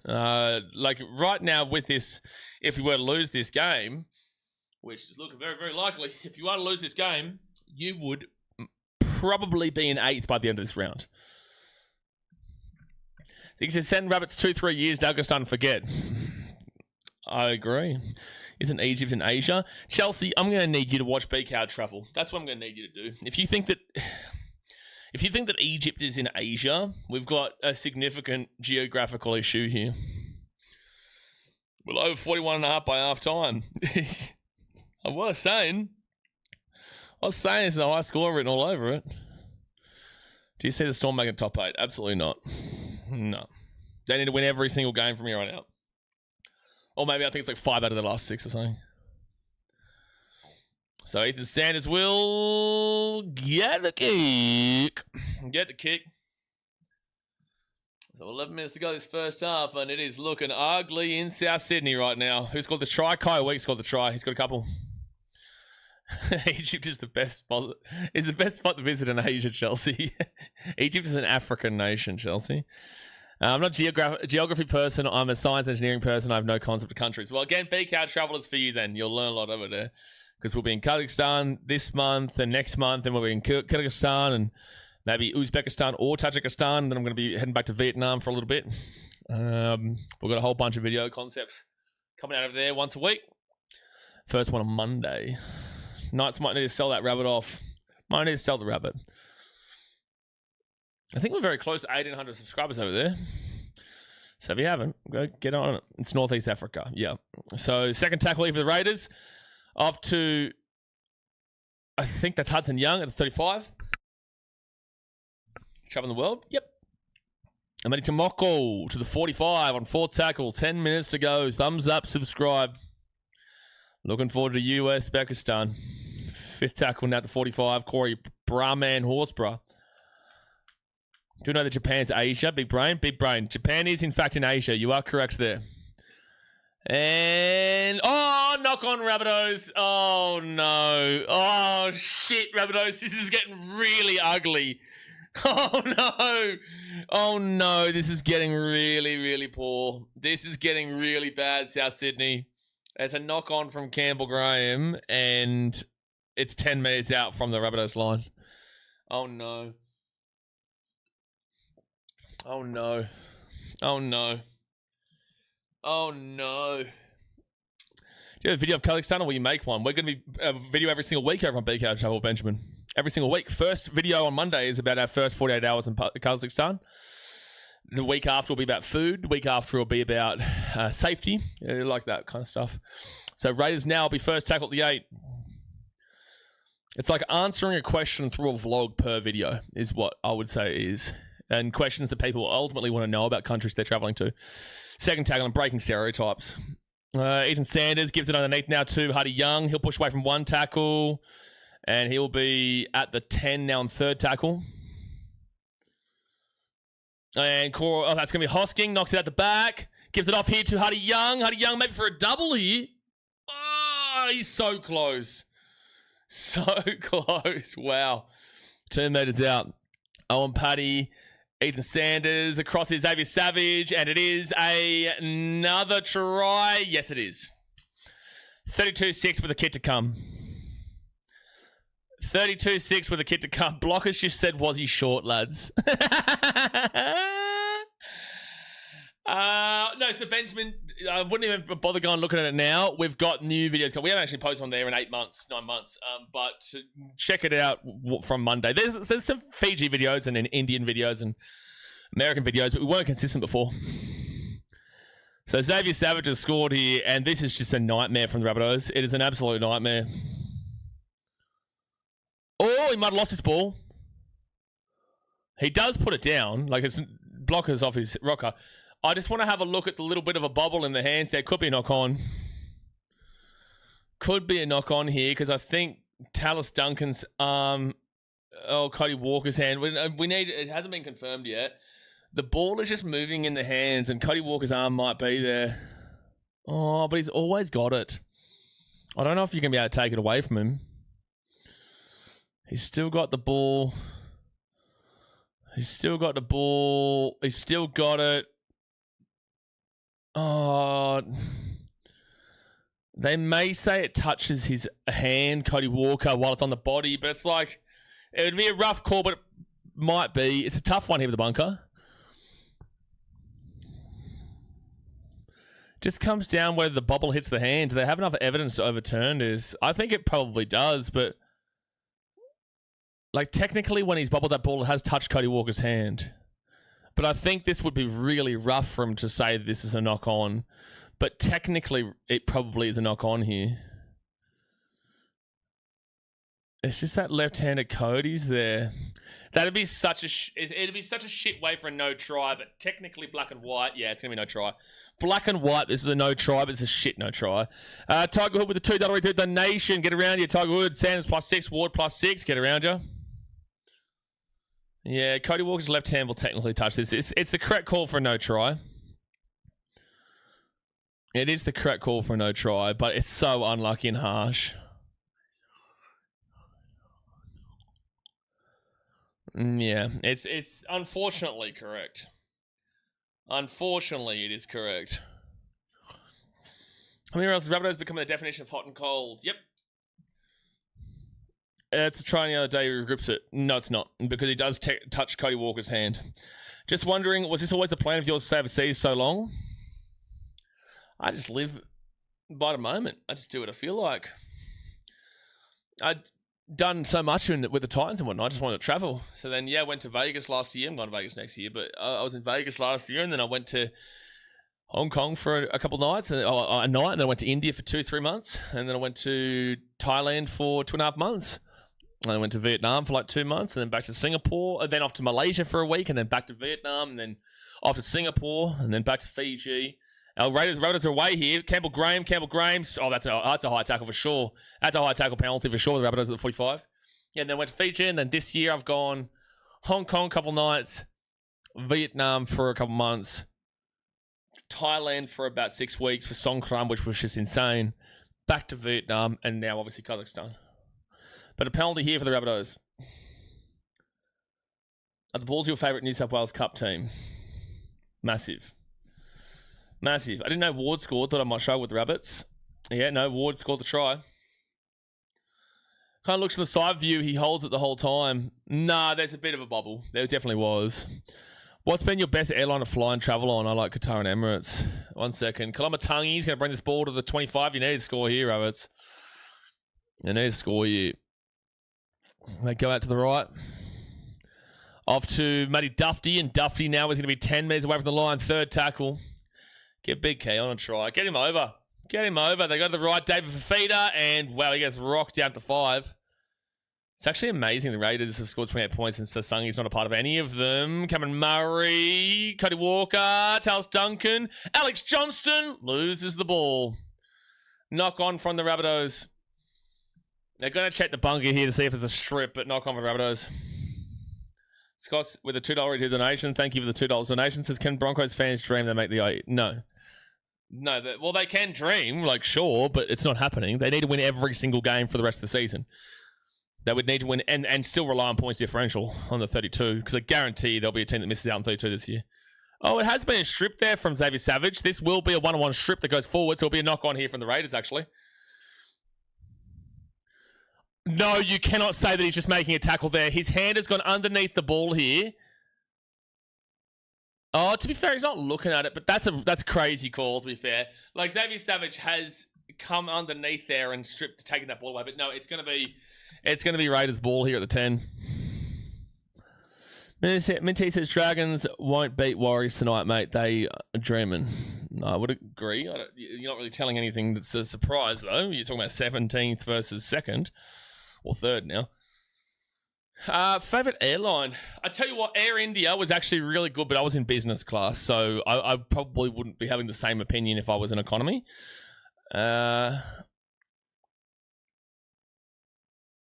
Vietnam Airlines is pretty good. But Air India was really nice. If you're in business, Air India is very good. So second tackle, they go to Corey Horsburgh to Brown Man. Brown Man gets his ball to 35 on third tackle. Bally attempted to strip that with the second attempt to Bunker. I agree. I think that should have been Rabbitohs' ball there. Wasn't a penalty because it was 1-on-1, but I do think he stripped it. They go out to the right-hand side of Horsburgh. Sanders, Kaya Weeks, Simi Sasangi. Simi Sasangi, great run to the 44 on fifth tackle. Kaya Weeks to Ethan Sanders, and he'll boot that little bad boy right up in the air. Xavier Savage chasing this through nicely, but Matty Dufty gets it at the 7 on first tackle. 742 run meters for the Raiders, only 465 for the Rabbitohs. They're not even at 500 yet. That's insane. Third tackle now for the Rabbitohs. They will be at the 20. What's my Supercoach draft team looking like right now? I'll take it. Climate Tungy only on 29. That's disappointing. Only on 29. That's disappointing at the moment.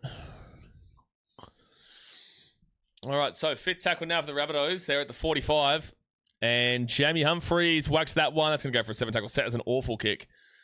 Oh, wow. They actually perfectly sat up there. It ended up being a brilliant kick. It was awful until it bounced perfectly for him. And now Kyle Weeks forces it to come out to the 15 on first tackle. That was going dead by a country mile. It landed on its point in the in goal. Can you take a Rabbitohs off fraud? No. David says, if Rabbitohs get a try before half time, they'll get the job done in the second half. I will also disagree with that. So they'll get this ball now to the 28 on third tackle. Even though the Raiders are known as the favourites for a reason, I just don't think that's going to happen. And that'll be Simi Sasangi at the 40. Bronx can dream about the finals, but I can't see why Raiders fans can't dream either. Well, Raiders have a better chance of making the finals than the Broncos. They got more wins already. They're on 7. The Broncos are on 6. The Raiders, they can only lose one game for the rest of the season. The Broncos can't lose a single game for the rest of the season. So first tackle with the Rabbitohs at the 22. And Campbell Graham will be taken down here at the 28 now on second tackle. Looking forward to Jazz and Nath Biffo in the Waz vs Dragons game. Yeah, should be good. That should be good. Annie will back in Nath as well. Be full on. Fights galore. The Rabbitohs now, they'll get this ball to the 45 on fourth tackle. And Jamie Humphries to Cody Walker. Matty Dufty. Dufty to the 40 on fifth tackle now. Cody Walker goes to Ewan Aiken. Why is Ewan Aiken kicking the ball? Kyle Weeks gets that ball to 10. And he'll just bring it out to the left and then take it out to the 15 on first tackle. So I'm saying the Raiders are a bad chance, but not many are talking about it. I think more people are talking about the Raiders making the 8 than the Broncos. It's just that you're hearing more Broncos fans talk because there are more Broncos fans in general.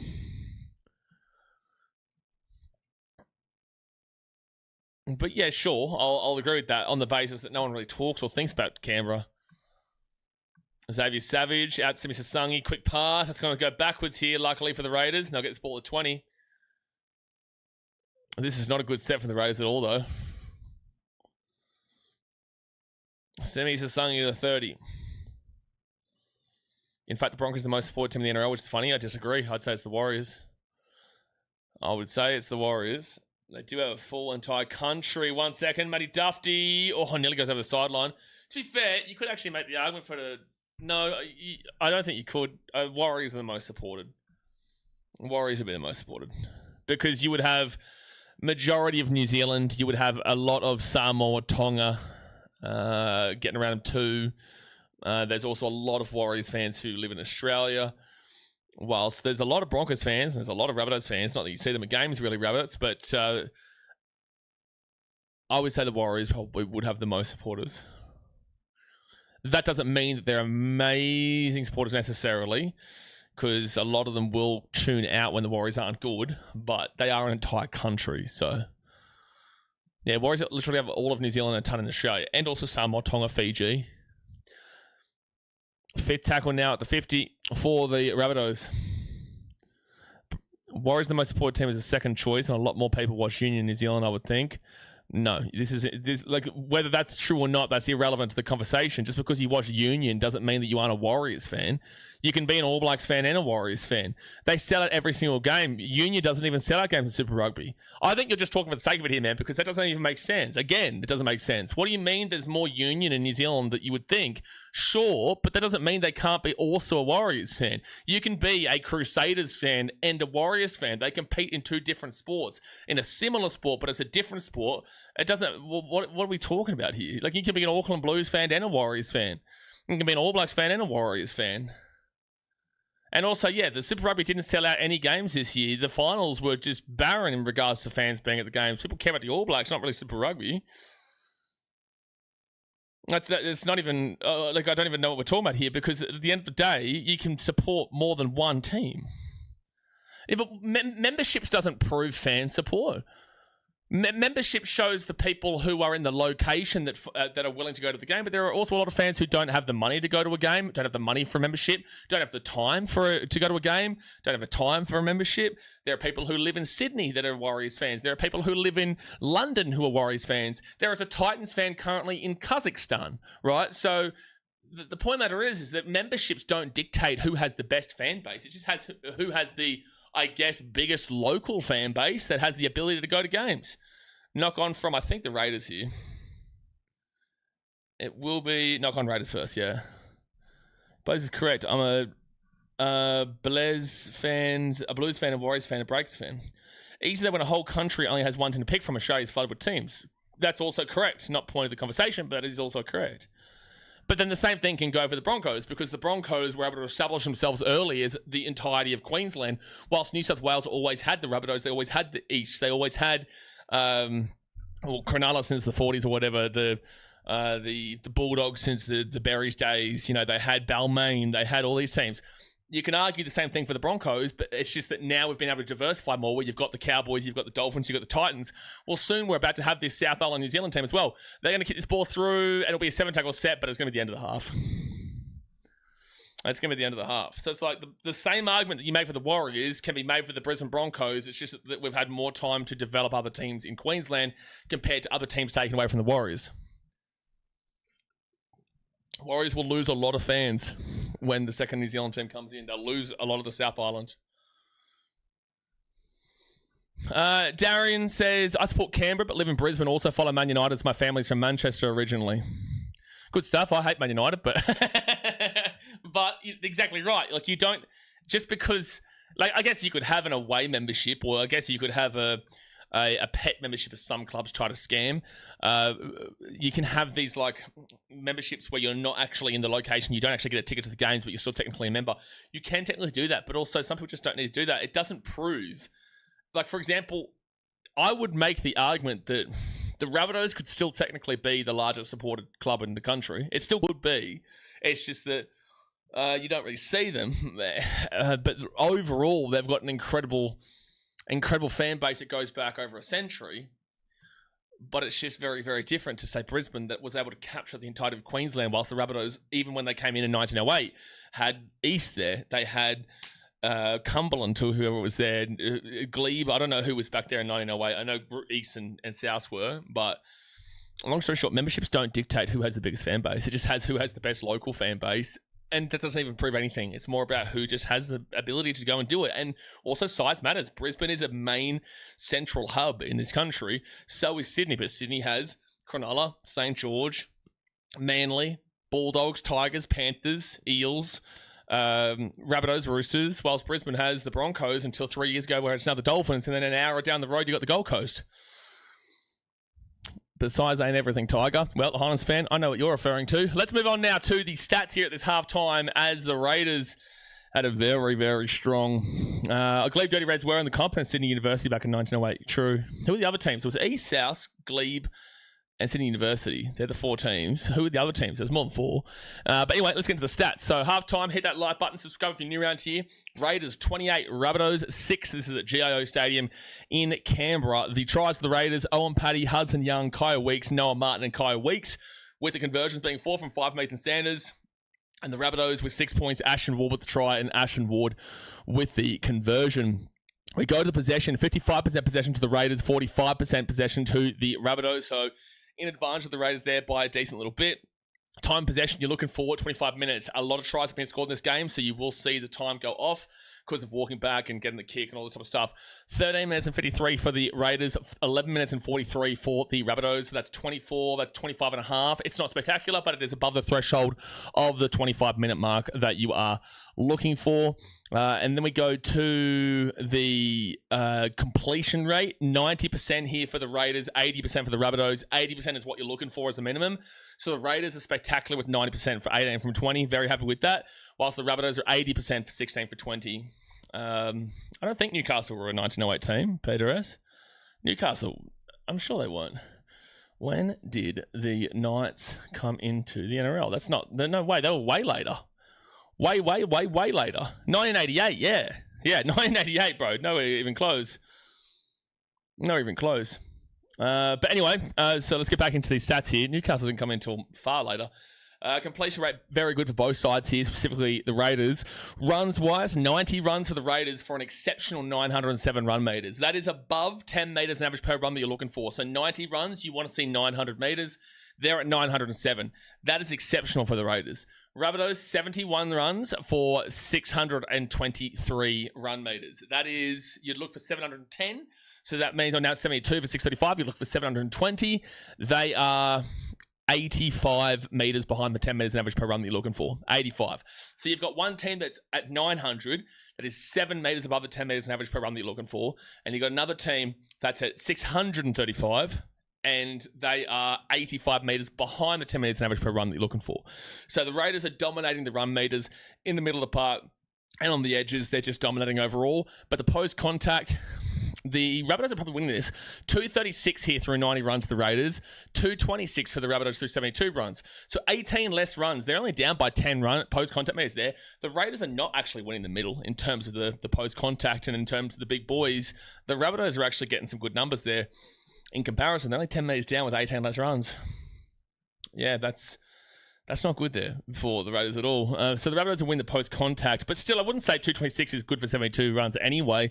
Neither team's doing a whole hell of a lot there, but with that being said, yeah, it's the Rabbitohs would be above them if they had the same amount of runs. Now we go to the line breaks. 5 for the Raiders is huge. 2 for the Rabbitohs is still quite healthy.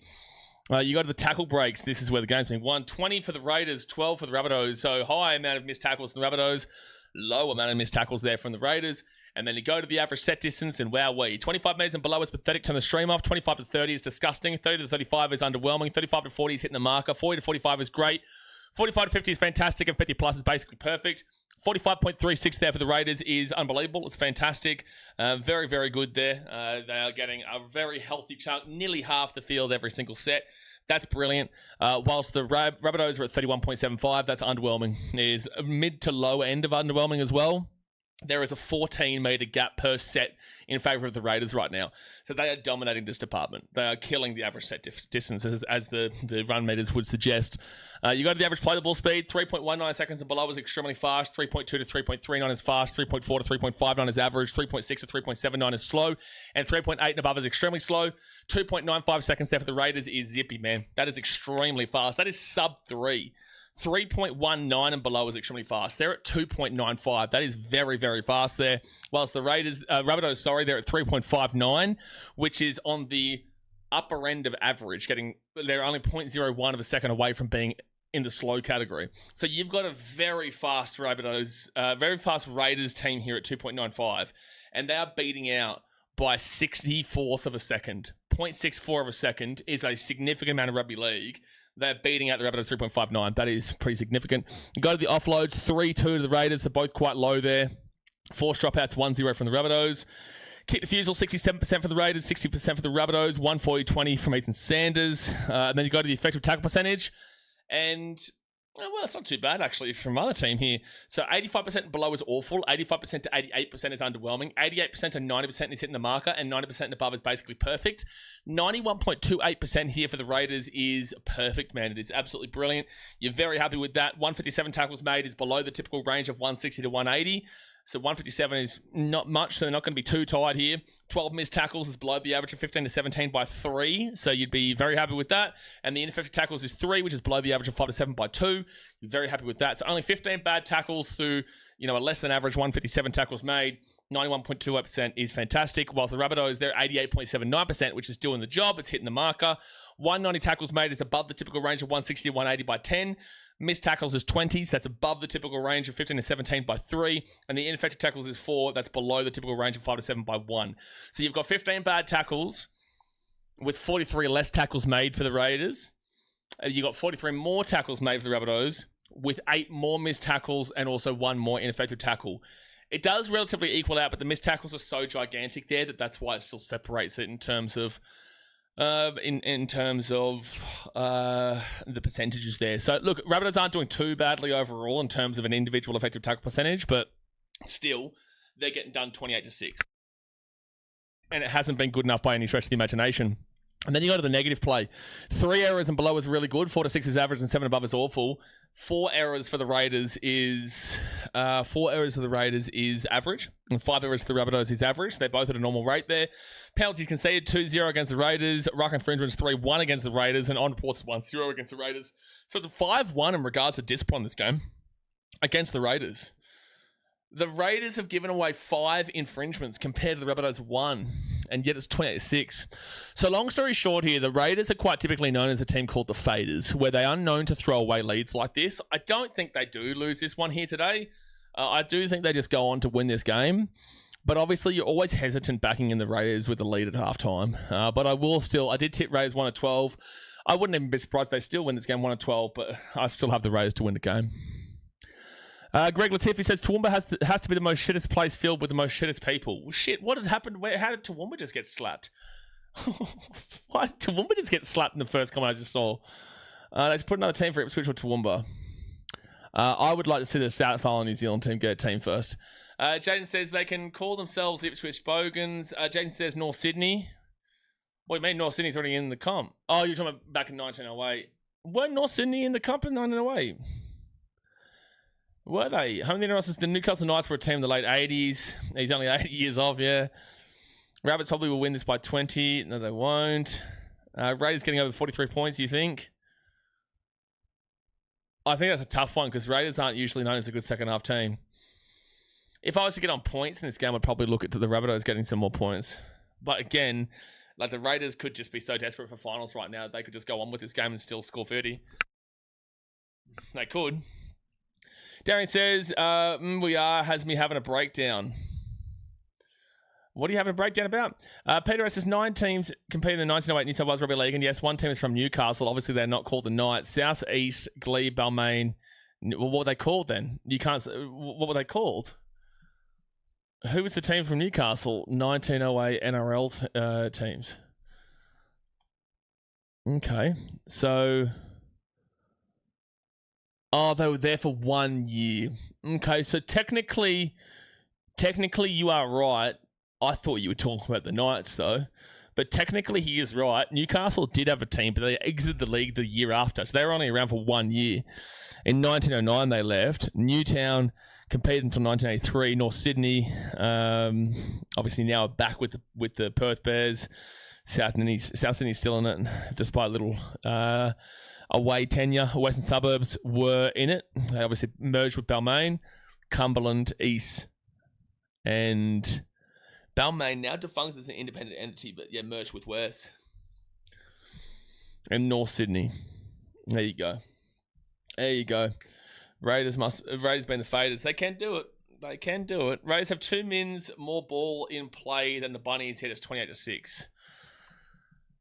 Really? Was that it? Was that what we said? Yeah, they do. Yeah, 2 minutes, 10 seconds more. Yeah, 28-6. The Raiders just been very, very good attacking-wise today.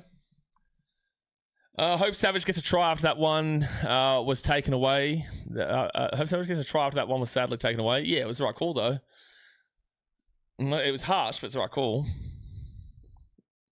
No, I don't want more teams for Queensland. Why do we need more teams for Queensland right now? Sure, Western Corridor can be thought about in 20 years' time. But no, I would rather get a second New Zealand team. We've already got 3 teams in Southeast Queensland. 1 team was already added 4 years ago. And we've already got 3 teams in Southeast Queensland. You want to add a 4th one in? Why? Why? I'd rather give the opportunity to New Zealand. We're giving an opportunity to Papua New Guinea. We've given an opportunity to Perth. Why not South Island, New Zealand? Why don't they deserve it?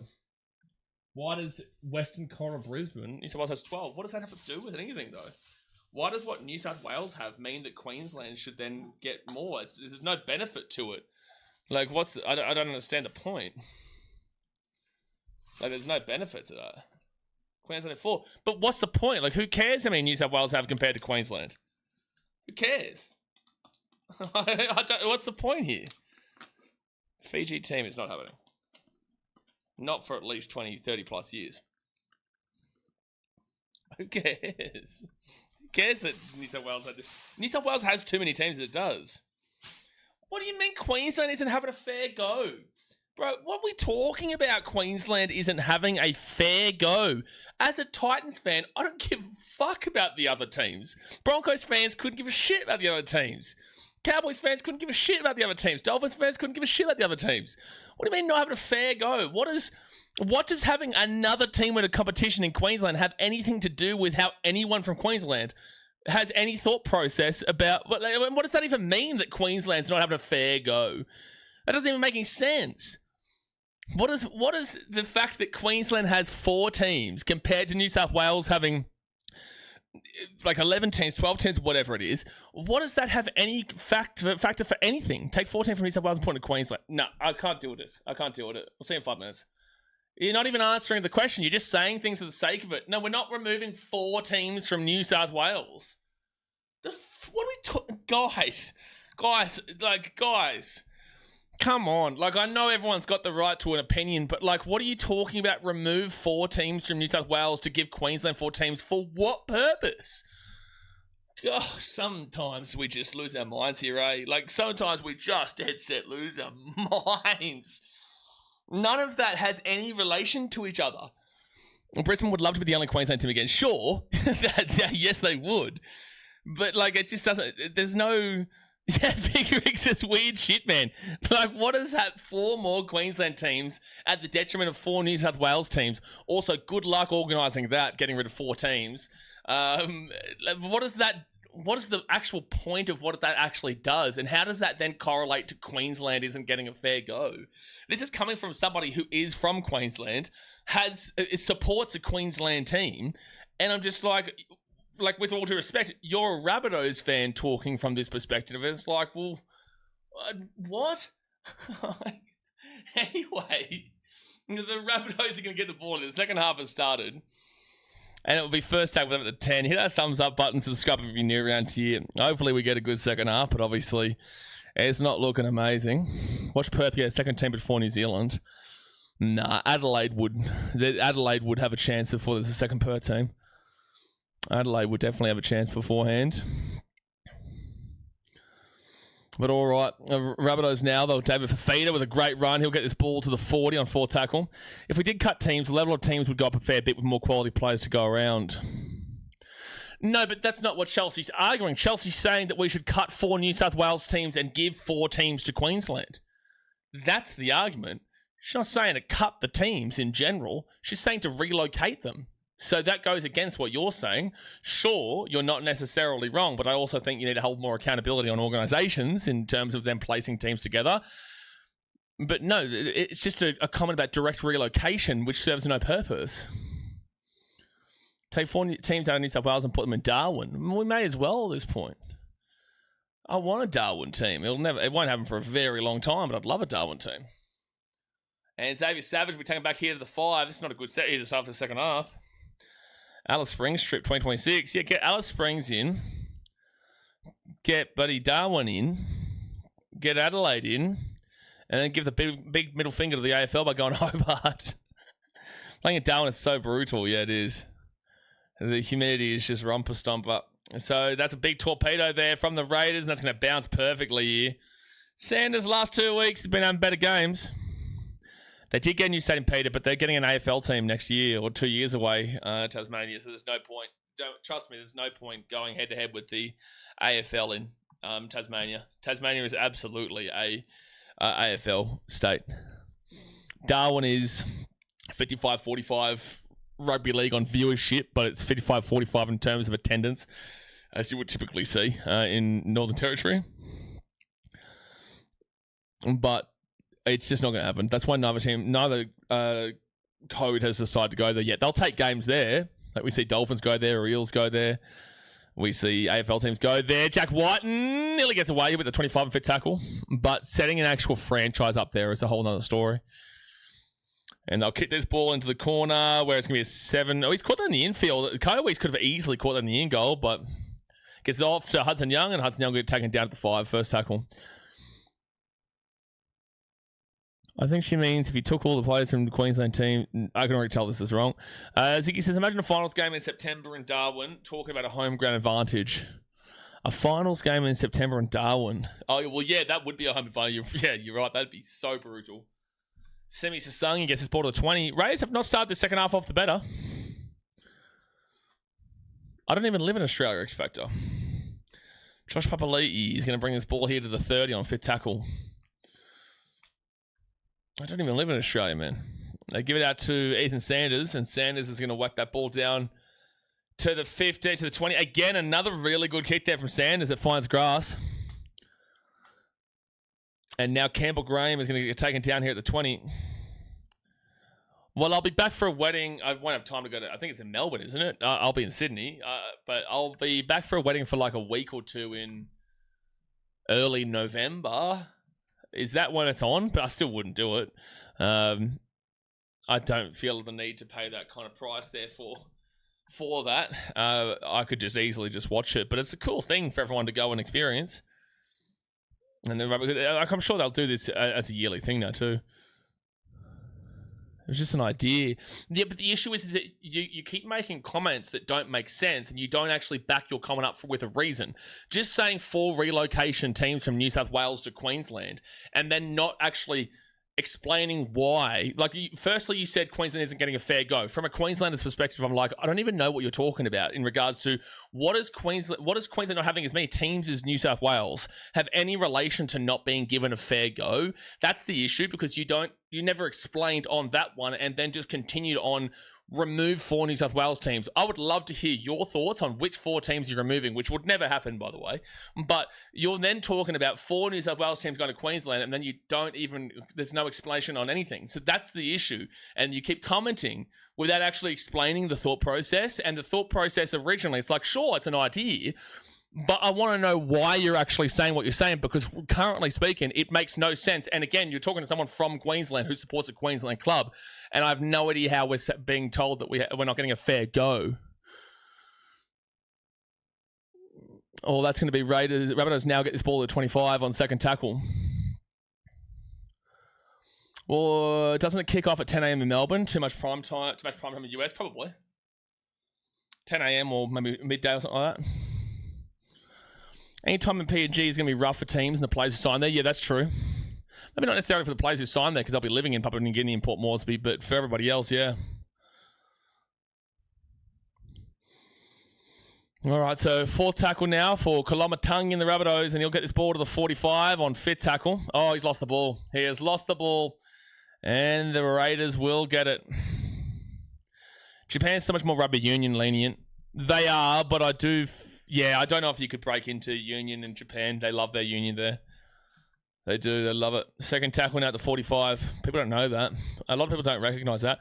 They've lost the ball here, the Raiders, so it's going to be Rabbitohs' ball now at the 45 on the Raiders side of the field and 0 tackle. So Chelsea said, okay, Queensland has 1 in 8 chance of getting into the finals. Meanwhile, but what does that mean, though? New South Wales gets a 1 in 3 chance. But who gives a shit if a team from New South Wales gets into the finals compared to a team from Queensland getting the finals? What does that have to do with anything, though? As a Titans fan, I don't give a shit if the Broncos, Dolphins, and Cowboys don't get into the finals. Like, what does that actually mean, though? Who cares if, like, more New South Wales teams get in than Queensland, or more Queensland teams get in than New South Wales? I don't understand the care factor here. Like, what's the purpose of what you're saying? I'm going to lose my mind. Why are you saying what you're saying is what I'm saying? Because that doesn't make sense again. I don't care. Rabbitohs are going to score here, Alex Johnson. I'm getting distracted from the game for something that I'm losing my mind because you're not making sense at all. And it's losing my mind. Anyway, Rabbitohs have scored here. It's 28-10 with the kid to come. Like, I don't get it. I don't get it. I need to move on from your comments because you're not making any sense. Nah, they're trolling. Nah, you're trolling. Nah, that's a troll. Panthers, Roosters, Dogs, and Bears. Nah, that's a troll. Nah. 32 minutes to go here. That's a troll. That's a troll. I can't deal with that. So, Rabbitohs scores 28-10 with a kid to come. I've timed you out, by the way, not the moderators. I've timed you out. That's a troll. Yeah, I think Chelsea's just trying to get a troll going because that makes no sense, and none of the comments that they're making are making sense. So 28-10 here to the Raiders with 32 minutes to go here to the game. Rabbitohs do score through Alex Johnston. Might still have a chance in this game. Yeah, Johnson scored, Benjamin. I got here just in time for the prattle and girl math segment, I see. Dan, like, it's something. What we've just been going through is something, man. Oh, dude, just trying to watch some rugby league. Just trying to watch some damn well rugby league. and I'm dealing with a comment saying that it's unfair to Queensland because Queensland has less teams than New South Wales. And then a comment of relocating 4 New South Wales teams that proceeds to be the Roosters, the Panthers, the Bulldogs, and the Bears. Well, the Bears, for starters, aren't even in the competition right now. And when they're in Perth. The Roosters are an inaugural club from 1908. The Panthers are the most successful team of the modern era right now in the last decade. And the Bulldogs, they would murder everyone in Sydney if they lost their team. If the Bulldogs lost their team, it would be the purge in Sydney.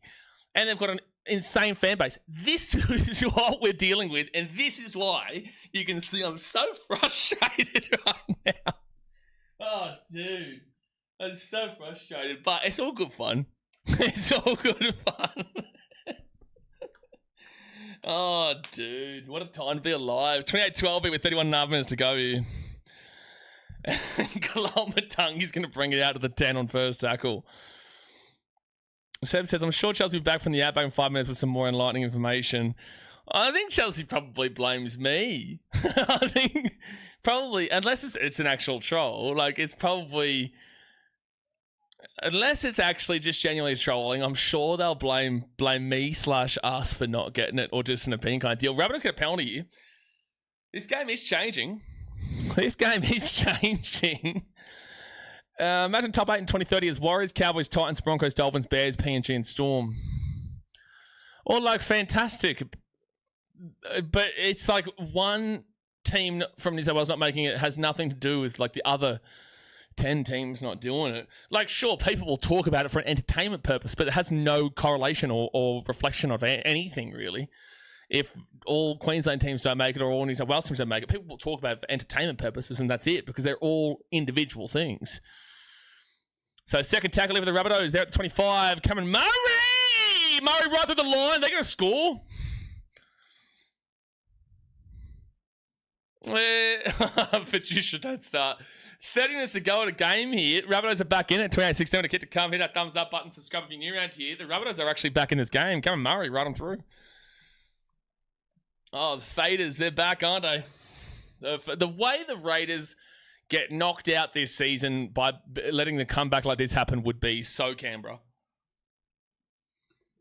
That would be so Canberra. Gee whiz. Give me 1 second here, guys.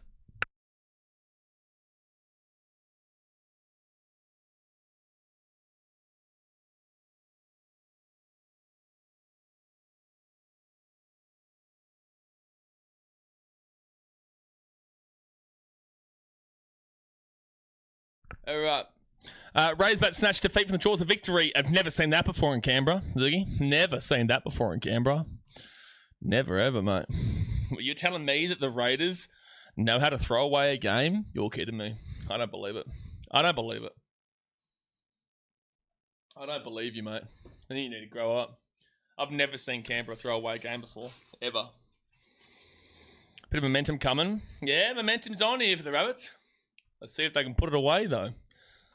Patricia says, well, guess what? You have some awesome people on here. No, it's awesome, Patricia. Like, we have great fun. You know, it's all good banter and shit talk. And yeah, you guys will frustrate the living shit out of me sometimes. But the good thing is that when one person or a couple of people frustrate you, people can understand why I'm frustrated. So it's not like, because you watch all these streams, you know me, right?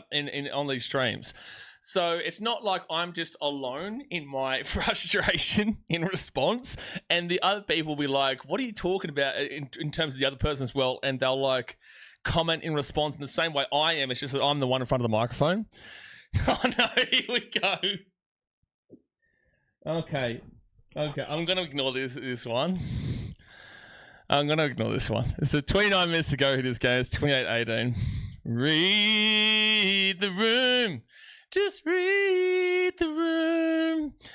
Rabbitohs now. Matangi gets his ball to the 15 on first tackle. Never seen the Raiders throw away leads. Always the type. You're getting slapped. You're getting slapped, Logan. You're getting absolutely slapped. Yeah, but the thing. So I am going to reply to this. So it's third tackle now for the Rabbitohs at the 30.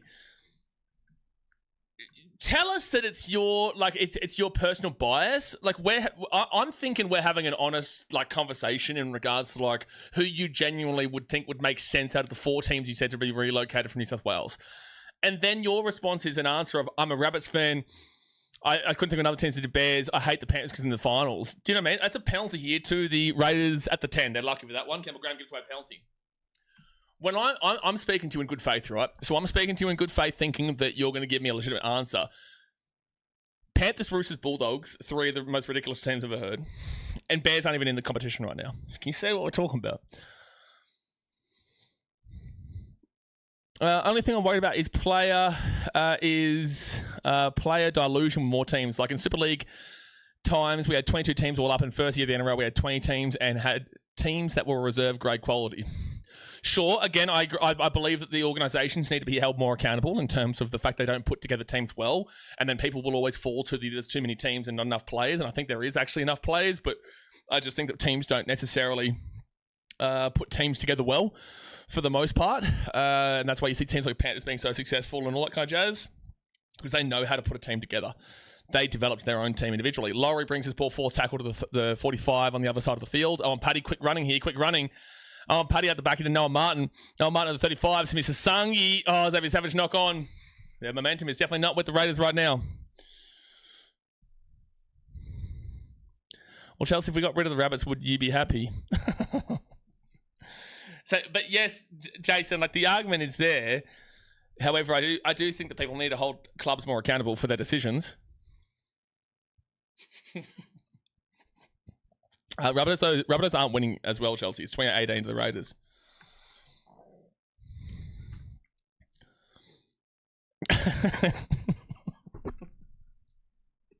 Oh, man. These shows are too funny, man.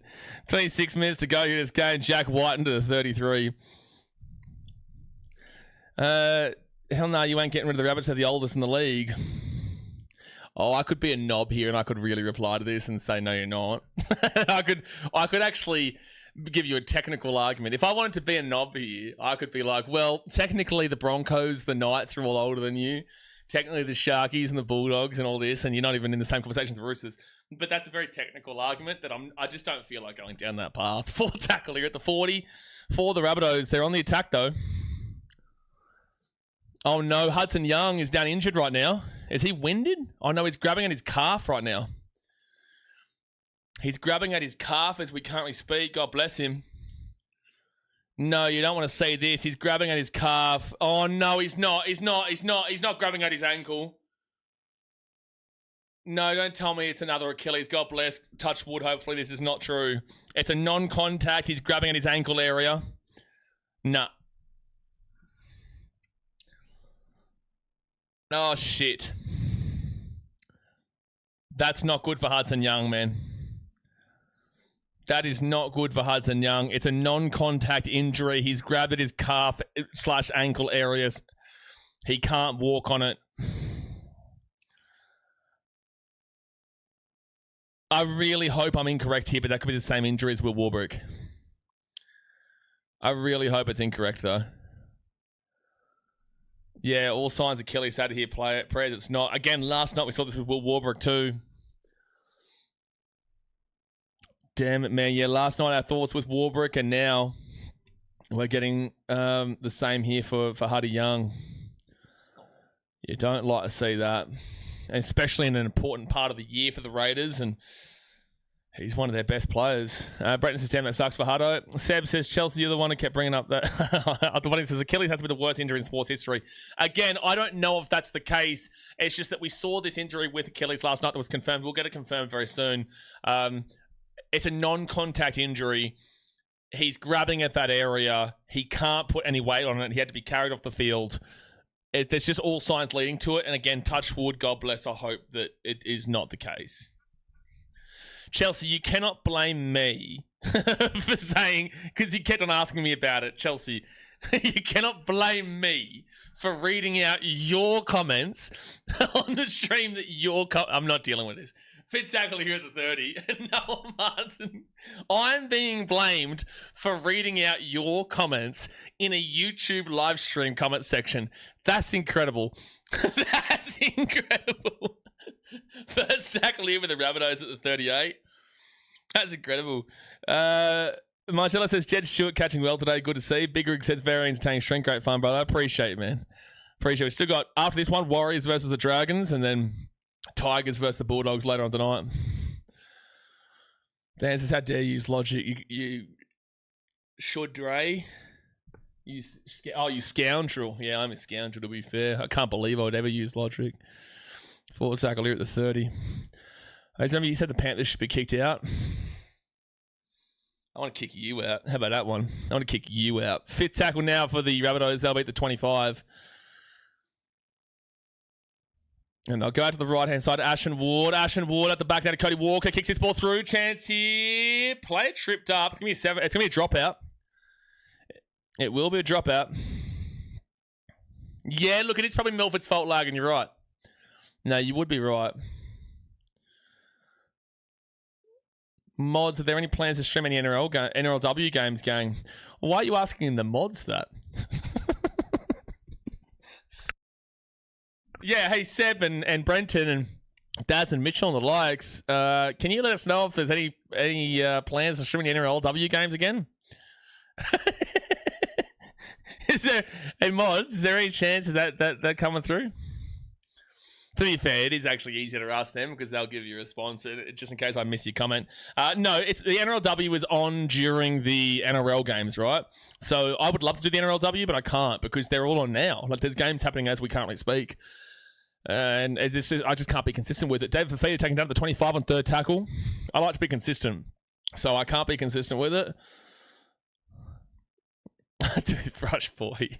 They go out to the left-hand side, and Ewan Aiken, 15 metres out. They score a try here. It's a one-try game. And also a big loss of Huddy Young. Brandon Smith underneath now. Cody Walker. Walker across the to Tola. Ashen Wood. David Feeder. Drop ball. Raiders are away. Game over. Jed Stewart's away. That should be game, folks. Jed Stewart's going to score a try underneath the post. The mistake from the Rabbitohs probably cost them the game as the form and the momentum was coming back in their favour. Bada bing, bada boom. Oh, fair enough, Chaz. Because I asked you already, play. That's why, mate. Well, I did say, like, this probably is the best way to ask. But, but yeah, no, I'm just too busy in regards to the NRL, man. It's all at the same time. But try time for Jed Stewart, 32-18. Mistake from the Rabbitohs in the attack in 20. And it will be 32-18 to the Raiders. And there's the 50 up. And Logan says, hey, Blades, are you planning on streaming the next NRL game today? No, I've streamed every single game of NRL this year with the preseason and Origin and I've streamed every single game, all 80 minutes of every game. But no, I've decided that I'm not going to stream the next game. No. This is my last game of the NRL season, just because of you, Logan. Just because of you. Who's that, Mitch? Jazz, you don't want to know, mate. You don't want to know the origins and the lore of Toothbrush Boy. Trust me. So 21 minutes to go this game, and Raiders are about to take a 16-point lead of 34-18. And if they win this game and hold out from here, they will keep their top 8 chances alive.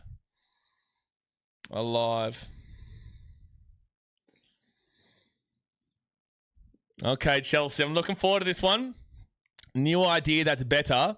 What if they could find the bunker for making incorrect calls? Well, that's a fantastic idea. This is the best idea you've ever had. It's one of the best ideas in the history of anyone's ever had. Tiger with the $2 donation says over 49.5. We're on the night. We're on the night, Tiger. Get around your $2 donation. Appreciate your support.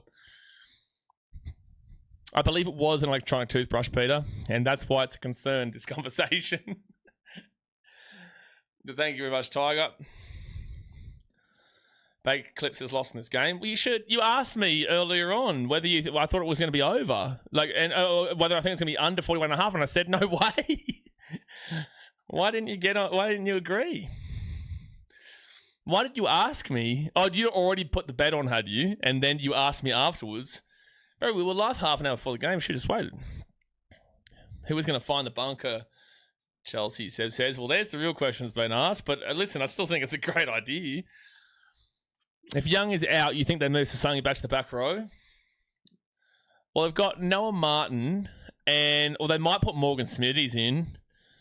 They may put Morgan Smithies into that back row, or they'll just shift they'll put Zach Hosking into the back row alongside Noah Martin. Zach Hosking started the game in 13. Noah Martin's in the 12 and Hudson Young in the 11. If Hudson Young's out for the rest of the season, Zach Hosking will go to the back row, and then Corey Horsburgh probably starts at 13. Or Morgan Smithies. No, you won't see Simi Sasangi get shifted. He's been one of the best centers in the game this year when he's been fit and healthy. Daniel says, if this is your last stream, thanks for the last... Bro, I'm taking the piss, Daniel. I'm taking the piss, bro. I'm live for every game, mate. There's no way this is my last stream, man. You think I'm just going to stream all the way until the third game of round 20? Oh, wait, no, this is the fourth game, I think it is. No, is this the third game? Thursday game, 2 Friday games. No, this is the fourth game. Find the bunker will make the NRL be accountable. Impossible. That's a tough slog, that one. 20 minutes to go to game here, folks. Hit that thumbs up button. Subscribe for new around here. Yeah, we had a good run, Dan. We had a good run, mate. We just wanted to do 3 quarters of the season and then just screw off the finals, screw off the run home, and forget the Rugby League World Cup.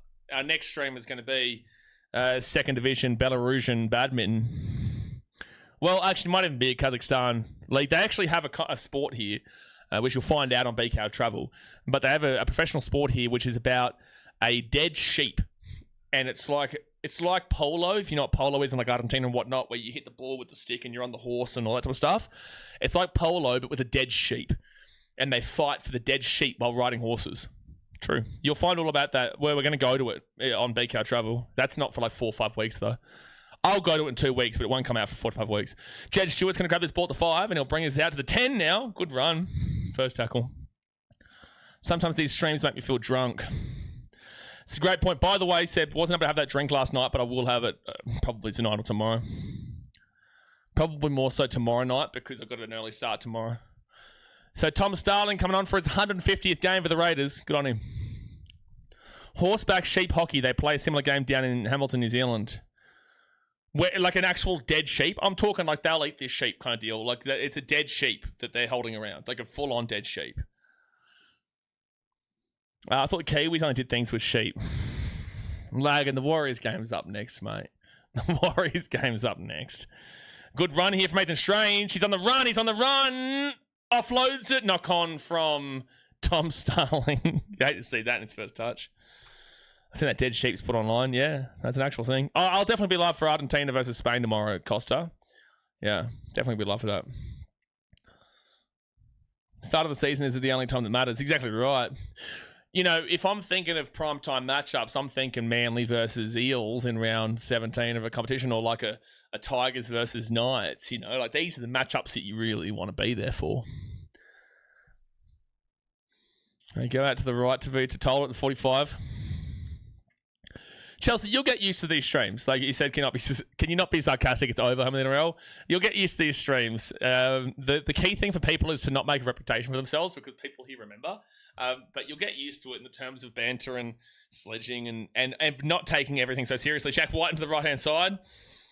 Oh, he's going to go to the sideline. That's a great tackle from the Raiders. Money to mock on Jed Stewart. Jed Stewart's had a game here, but he'll go over the sideline there. Jack White, and the Raiders will get the ball here. My biggest advice for everybody watching these streams: we will get into passionate discussions with you and passionate conversations, whether it's you with me or you with the rest of the chat. You will get into fiery and passionate conversations. Don't take it seriously. At the end of the day, you are sweet. If you get timed out, it's just because you're not reading a room. But it's never because... It's never for any... Like, you'll know if it's a legitimate reason. Like, if we didn't like you, Chelsea, like, if we actually wanted you gone, we would have hidden you. But sometimes we just do the 5-minute timeout to cool people down.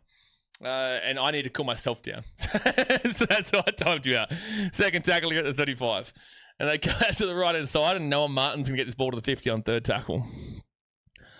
Brendan says, I feel silly. I did a multi and 3 try scorers and only have one of them in this game. I got to stop just picking favourite. No, never feel silly, man. Like, at the end of the day, try scorers are difficult to predict. Like, we watch every game here, and it's still... I picked Hudson Young for try here today. I got Alex Johnston. Oh, no, did I go... Oh, no, I went Jack White, and... I think I might have even only got Huddy Young, to be fair. I think I did, because I went with Dave Fafita for a try as well. He hasn't. I went Huddy Young...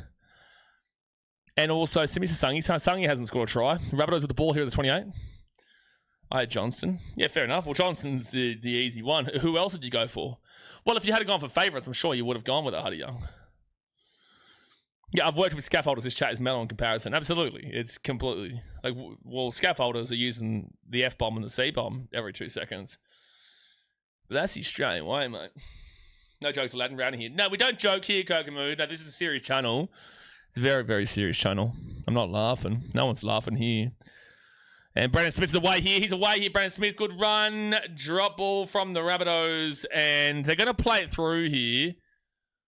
Well, he was about to call the knock on. Well, they're going to score. It's going to be Cody Walker.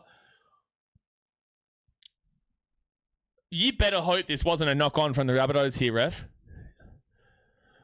You better hope that this isn't... So Cody Walker scored a try here. You better really damn well hope this isn't a knock-on, because he was about to call it.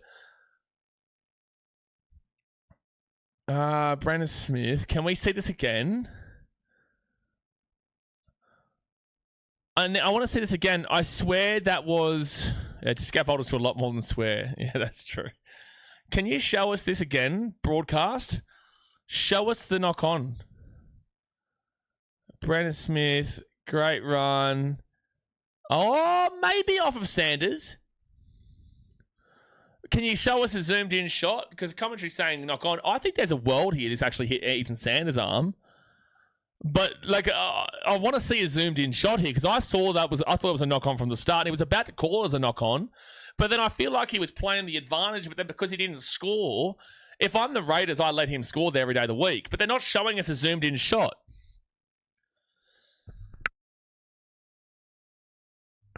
Well, why can't you show us the shot on a zoomed-in shot here, broadcast? That's all I'm asking for. Well, they can't review it. The commentary said that it's been reviewed. Well, it couldn't have been reviewed. It was the previous play. If they're not allowed to rule on the ball of the play, they can't rule on the previous play. Here we go. Zoomed-in shot here. Okay, so Brandon Smith. Oh, like it might have been Sanders' arm, bro.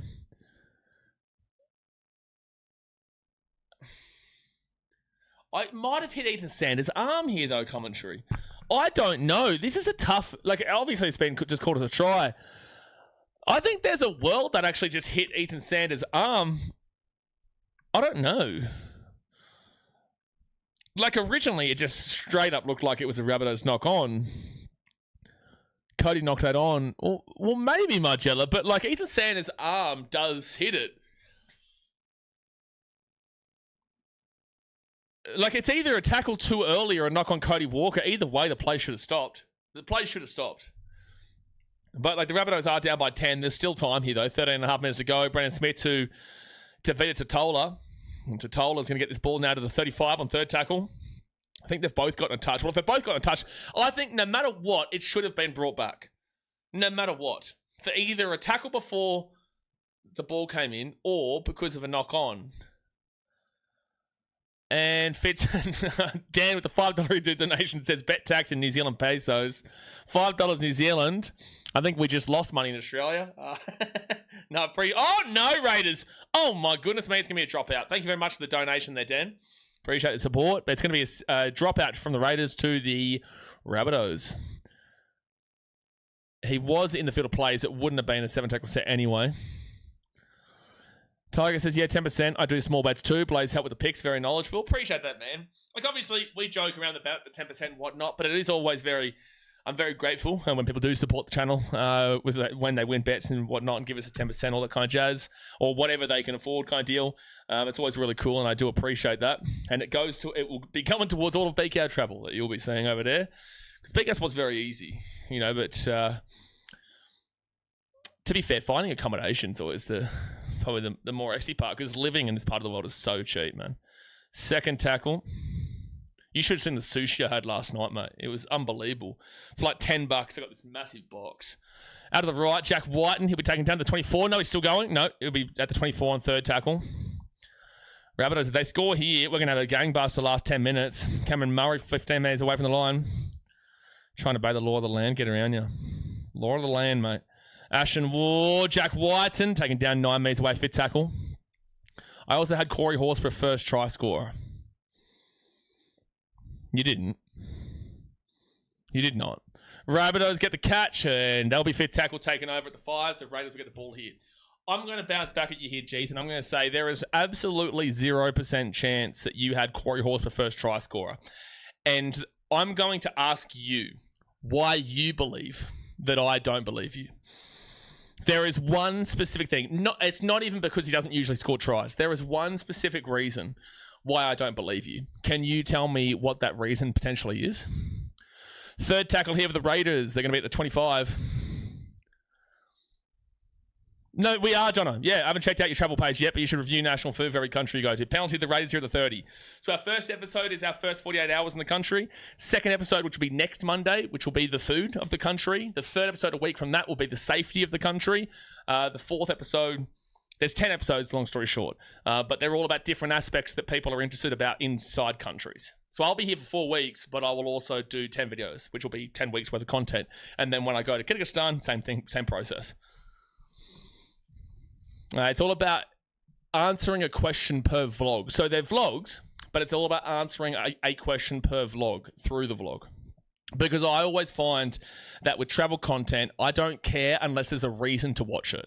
I'm not just there to watch someone walk around for the sake of it. I want to actually learn something by watching someone walk around and do stuff. So that's why I want to do that. So Simi Sasangi is going to bring this ball to the 20, and I love travel content.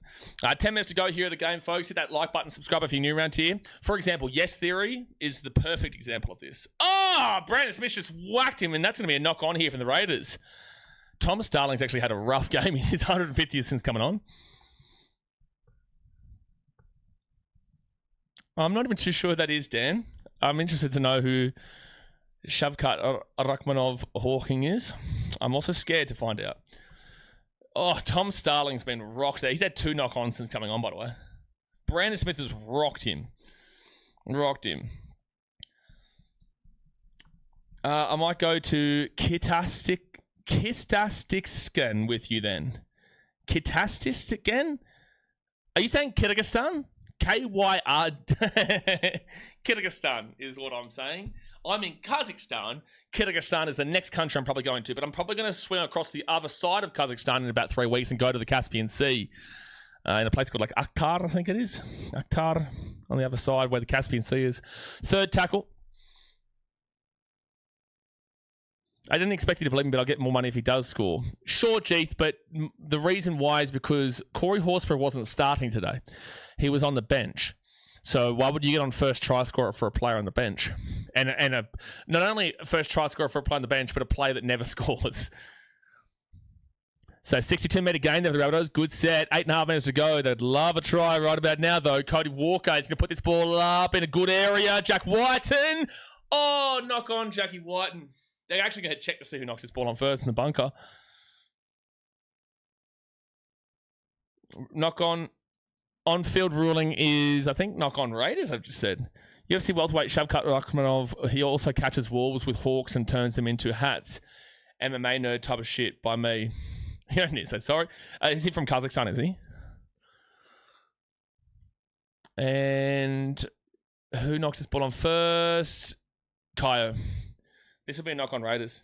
Kaio knocks this ball on first with his right hand into Jack Whiten. Kaio will touch this ball first. Like, it's close. You can't see from that angle. Like, you could. Well, I want to see the other angle. The other angle showed it was Kaio that touched it first. This one here. Yeah, it's Kaio that touches that ball first. I'm sure you would be delighted with all my insights in the NRL. Yeah, look, Chelsea, delighted is a word you could use. Probably wouldn't be a word I could use. But it's a word you can use, for sure. Clippy Wooden says, should do what can $20 get you in a day. Love them. Yeah, but a lot of people do that. Like, I want to just kind of do... Like, it's true, though. $20 in a day, though. $20 is... Like, $20 could get you a lot in Vietnam. Well, not even a lot. $20 isn't much, bro, anywhere, really. $20 is only, what, in Vietnam, like, 300-400K? That's not much, bro.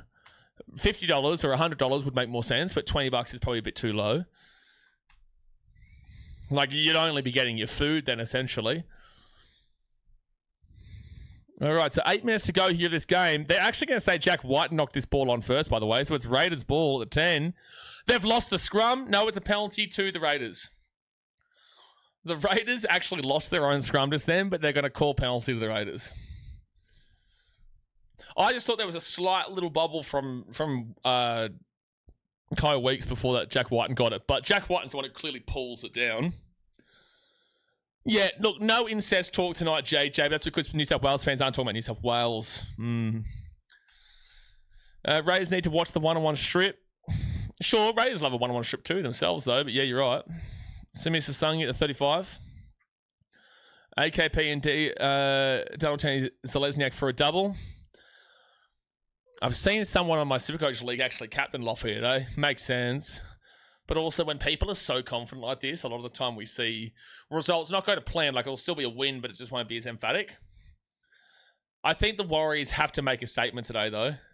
Especially with the Roosters winning lackluster last night, Panthers losing on Thursday. I think the Warriors really should be making a statement tonight against the Dragons. Sorry, Dragons fans and Annie and Nathan, the likes.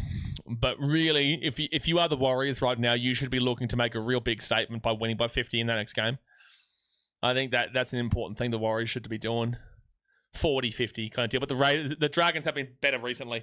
7 minutes to go here this game. Rabbitohs with the ball back at the 2, but it's going to be knock on Canberra, so it'll be Rabbitohs ball at the 10. Can you please take us off fraud alert? You can ask a million times, Chelsea. The Rabbitohs will not be coming off a fraud alert here. Unless they win. Oh, jeez. Big hit here. Big hit here from Ethan Strange. Strange has been man of the match for sure, though. What if they win? If they win, they'll be off fraud alert for sure. But you need to score twice in 6 minutes, which is not impossible, but you're also running at your own 25. 6 again, though. That's huge. Ewan Aiken brings his ball to the 35. Ewan Aiken off to Matty Dufty, and Dufty now. Jai Gray hasn't even come on the field here today. Jai Gray hasn't even come on. How are Cowboys on fraud alert? Because they beat Manly last week. Like, I still believe the Cowboys are fraudulent, but I think that taking them off is still fine from last week. They go to the left to Cameron Murray. Murray now Brandon Smith. No, Cody Walker. I keep getting confused between Brandon Smith and Cody Walker today. And they'll go to the left. Dolphins and Cowboys tomorrow is such an interesting game. 4 tackle at the 20. They go to the right.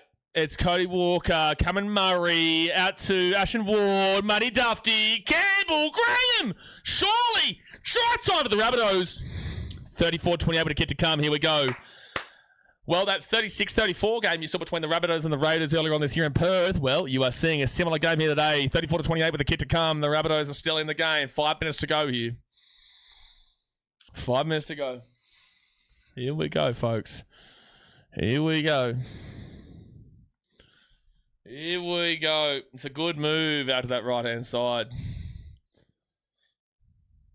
It's a great move. What has Gray done wrong not to start? I don't know, but Matty Dufty's been good this season. He has been good. Cody Walker just shifts it out the back there to Cameron Murray. Kalamatangi with the front run. Gives it off to Ashton Ward. Get your teeth out, Bunnies fans, Logan says. Muddy Dufty. And that's a great assist there from May Dufty to Campbell Graham. I think Jai's injured or something. Well, why is he 14 then? He came off the bench last week. He was put in the 14 last week and came off the bench. This week he just hasn't come off the bench. Oh, they're going to call this no try. They're going to say Dave Fafita might run into Ethan Strange here, but I think Strange is making a defensive decision by going into David as well. But they do tip. Yeah, it's bunker, no try. No try here, Rabbitohs. They're going to say that David Fafita has been done for an obstruction. David is running towards Ethan Strange. He's required to run through the line. And it doesn't have any impact on the play, but ultimately Ethan Strange has been blocked off because of Dave. It's the correct call. It's the correct call. It is unfortunately the correct call. They get very, very lucky. At the end of the day, it's no common sense because it doesn't have any impact on the play, but also it's black and white. Yeah, just remember not just missing the season like Warbrick will miss the Rugby League World Cup. Hopefully Hudson doesn't too. Yeah, has anyone found out any news about Hudson Young? Was there any confirmation of anything? Was there any confirmation of anything?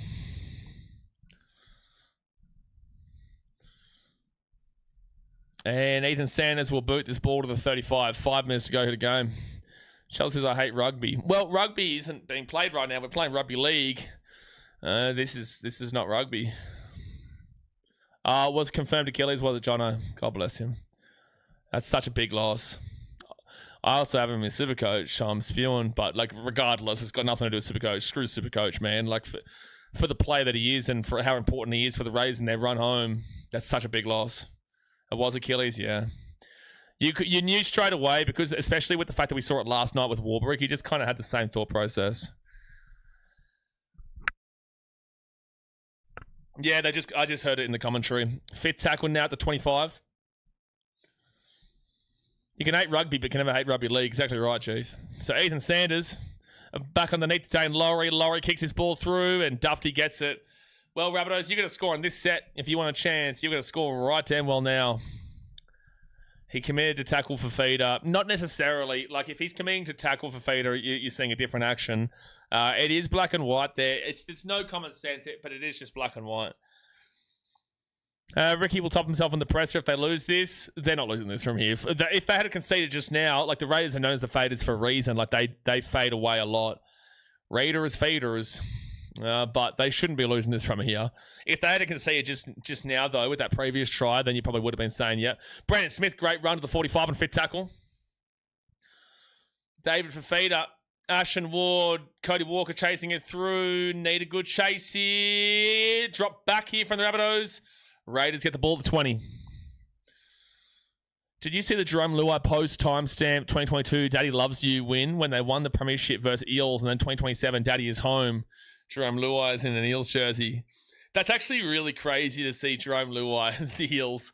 The only other craziest thing would be a Fisher Harris being at the Eels. But yeah, it's an interesting link up. Daddy is home. Jeez. Third tackle now at the 30 for the Raiders. And Arta Mariotta at the 35 on fourth tackle. Don't forget, guys, right after this, in about 25 minutes' time, we'll be live for the Warriors taking on the Dragons before the final game of the day being Bulldogs versus Tigers. But again, tomorrow is the big day of Rugby League, guys. 3 teams fighting for the top 8. Manly taking on the Titans in a tricky game for Manly, and they need to win. And if they do win that first game, then whoever loses Cowboys-Dolphins will be out of the 8. It's a crazy day tomorrow. Eels is the place for 1 year stopover halves. Club is in an absolute shambles. They are a transient club. They are like a Singapore, where people don't usually go to Singapore to holiday, but they'll go to Singapore for a couple of days on their way through to another place. Eels are the Singapore of the world, but also Singapore's quite nice, so I wouldn't put Parramatta on the level of Singapore, but just in that transient nature. They go to the left, Cody Walker at the back, Matty Dufty, quick passing Talis Duncan's away here. Still going at the 40. Third tackle, you need to score this set. Cody Walker, good run. They're making a chunk of meters right now. Back onto the inside for Ewan Aiken. Aiken still going here. Forward pass. Game over. Knock on. Singapore, except there's no fines for trash in the place. True. They're going to challenge this, but this is a knock on, and this will be game over. John T. Timothy sets up the Raiders. Yeah, they'll get the win, but at what cost? Losing Hudson Young for the rest of the season is very hard to handle. That is very hard to take for the Raiders. Very, very difficult to take for them.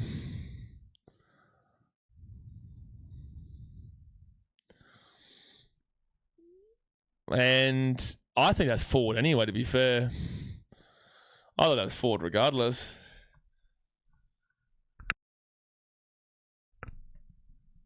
I think it's a really good comparison, though, of Singapore to... Except for the fact that the location is far better than Singapore. When they see a better angle here, this isn't showing anything at the moment. Oh, maybe not, actually. This is actually maybe not a knock-on. I would argue maybe forward pass, but it's not a knock-on.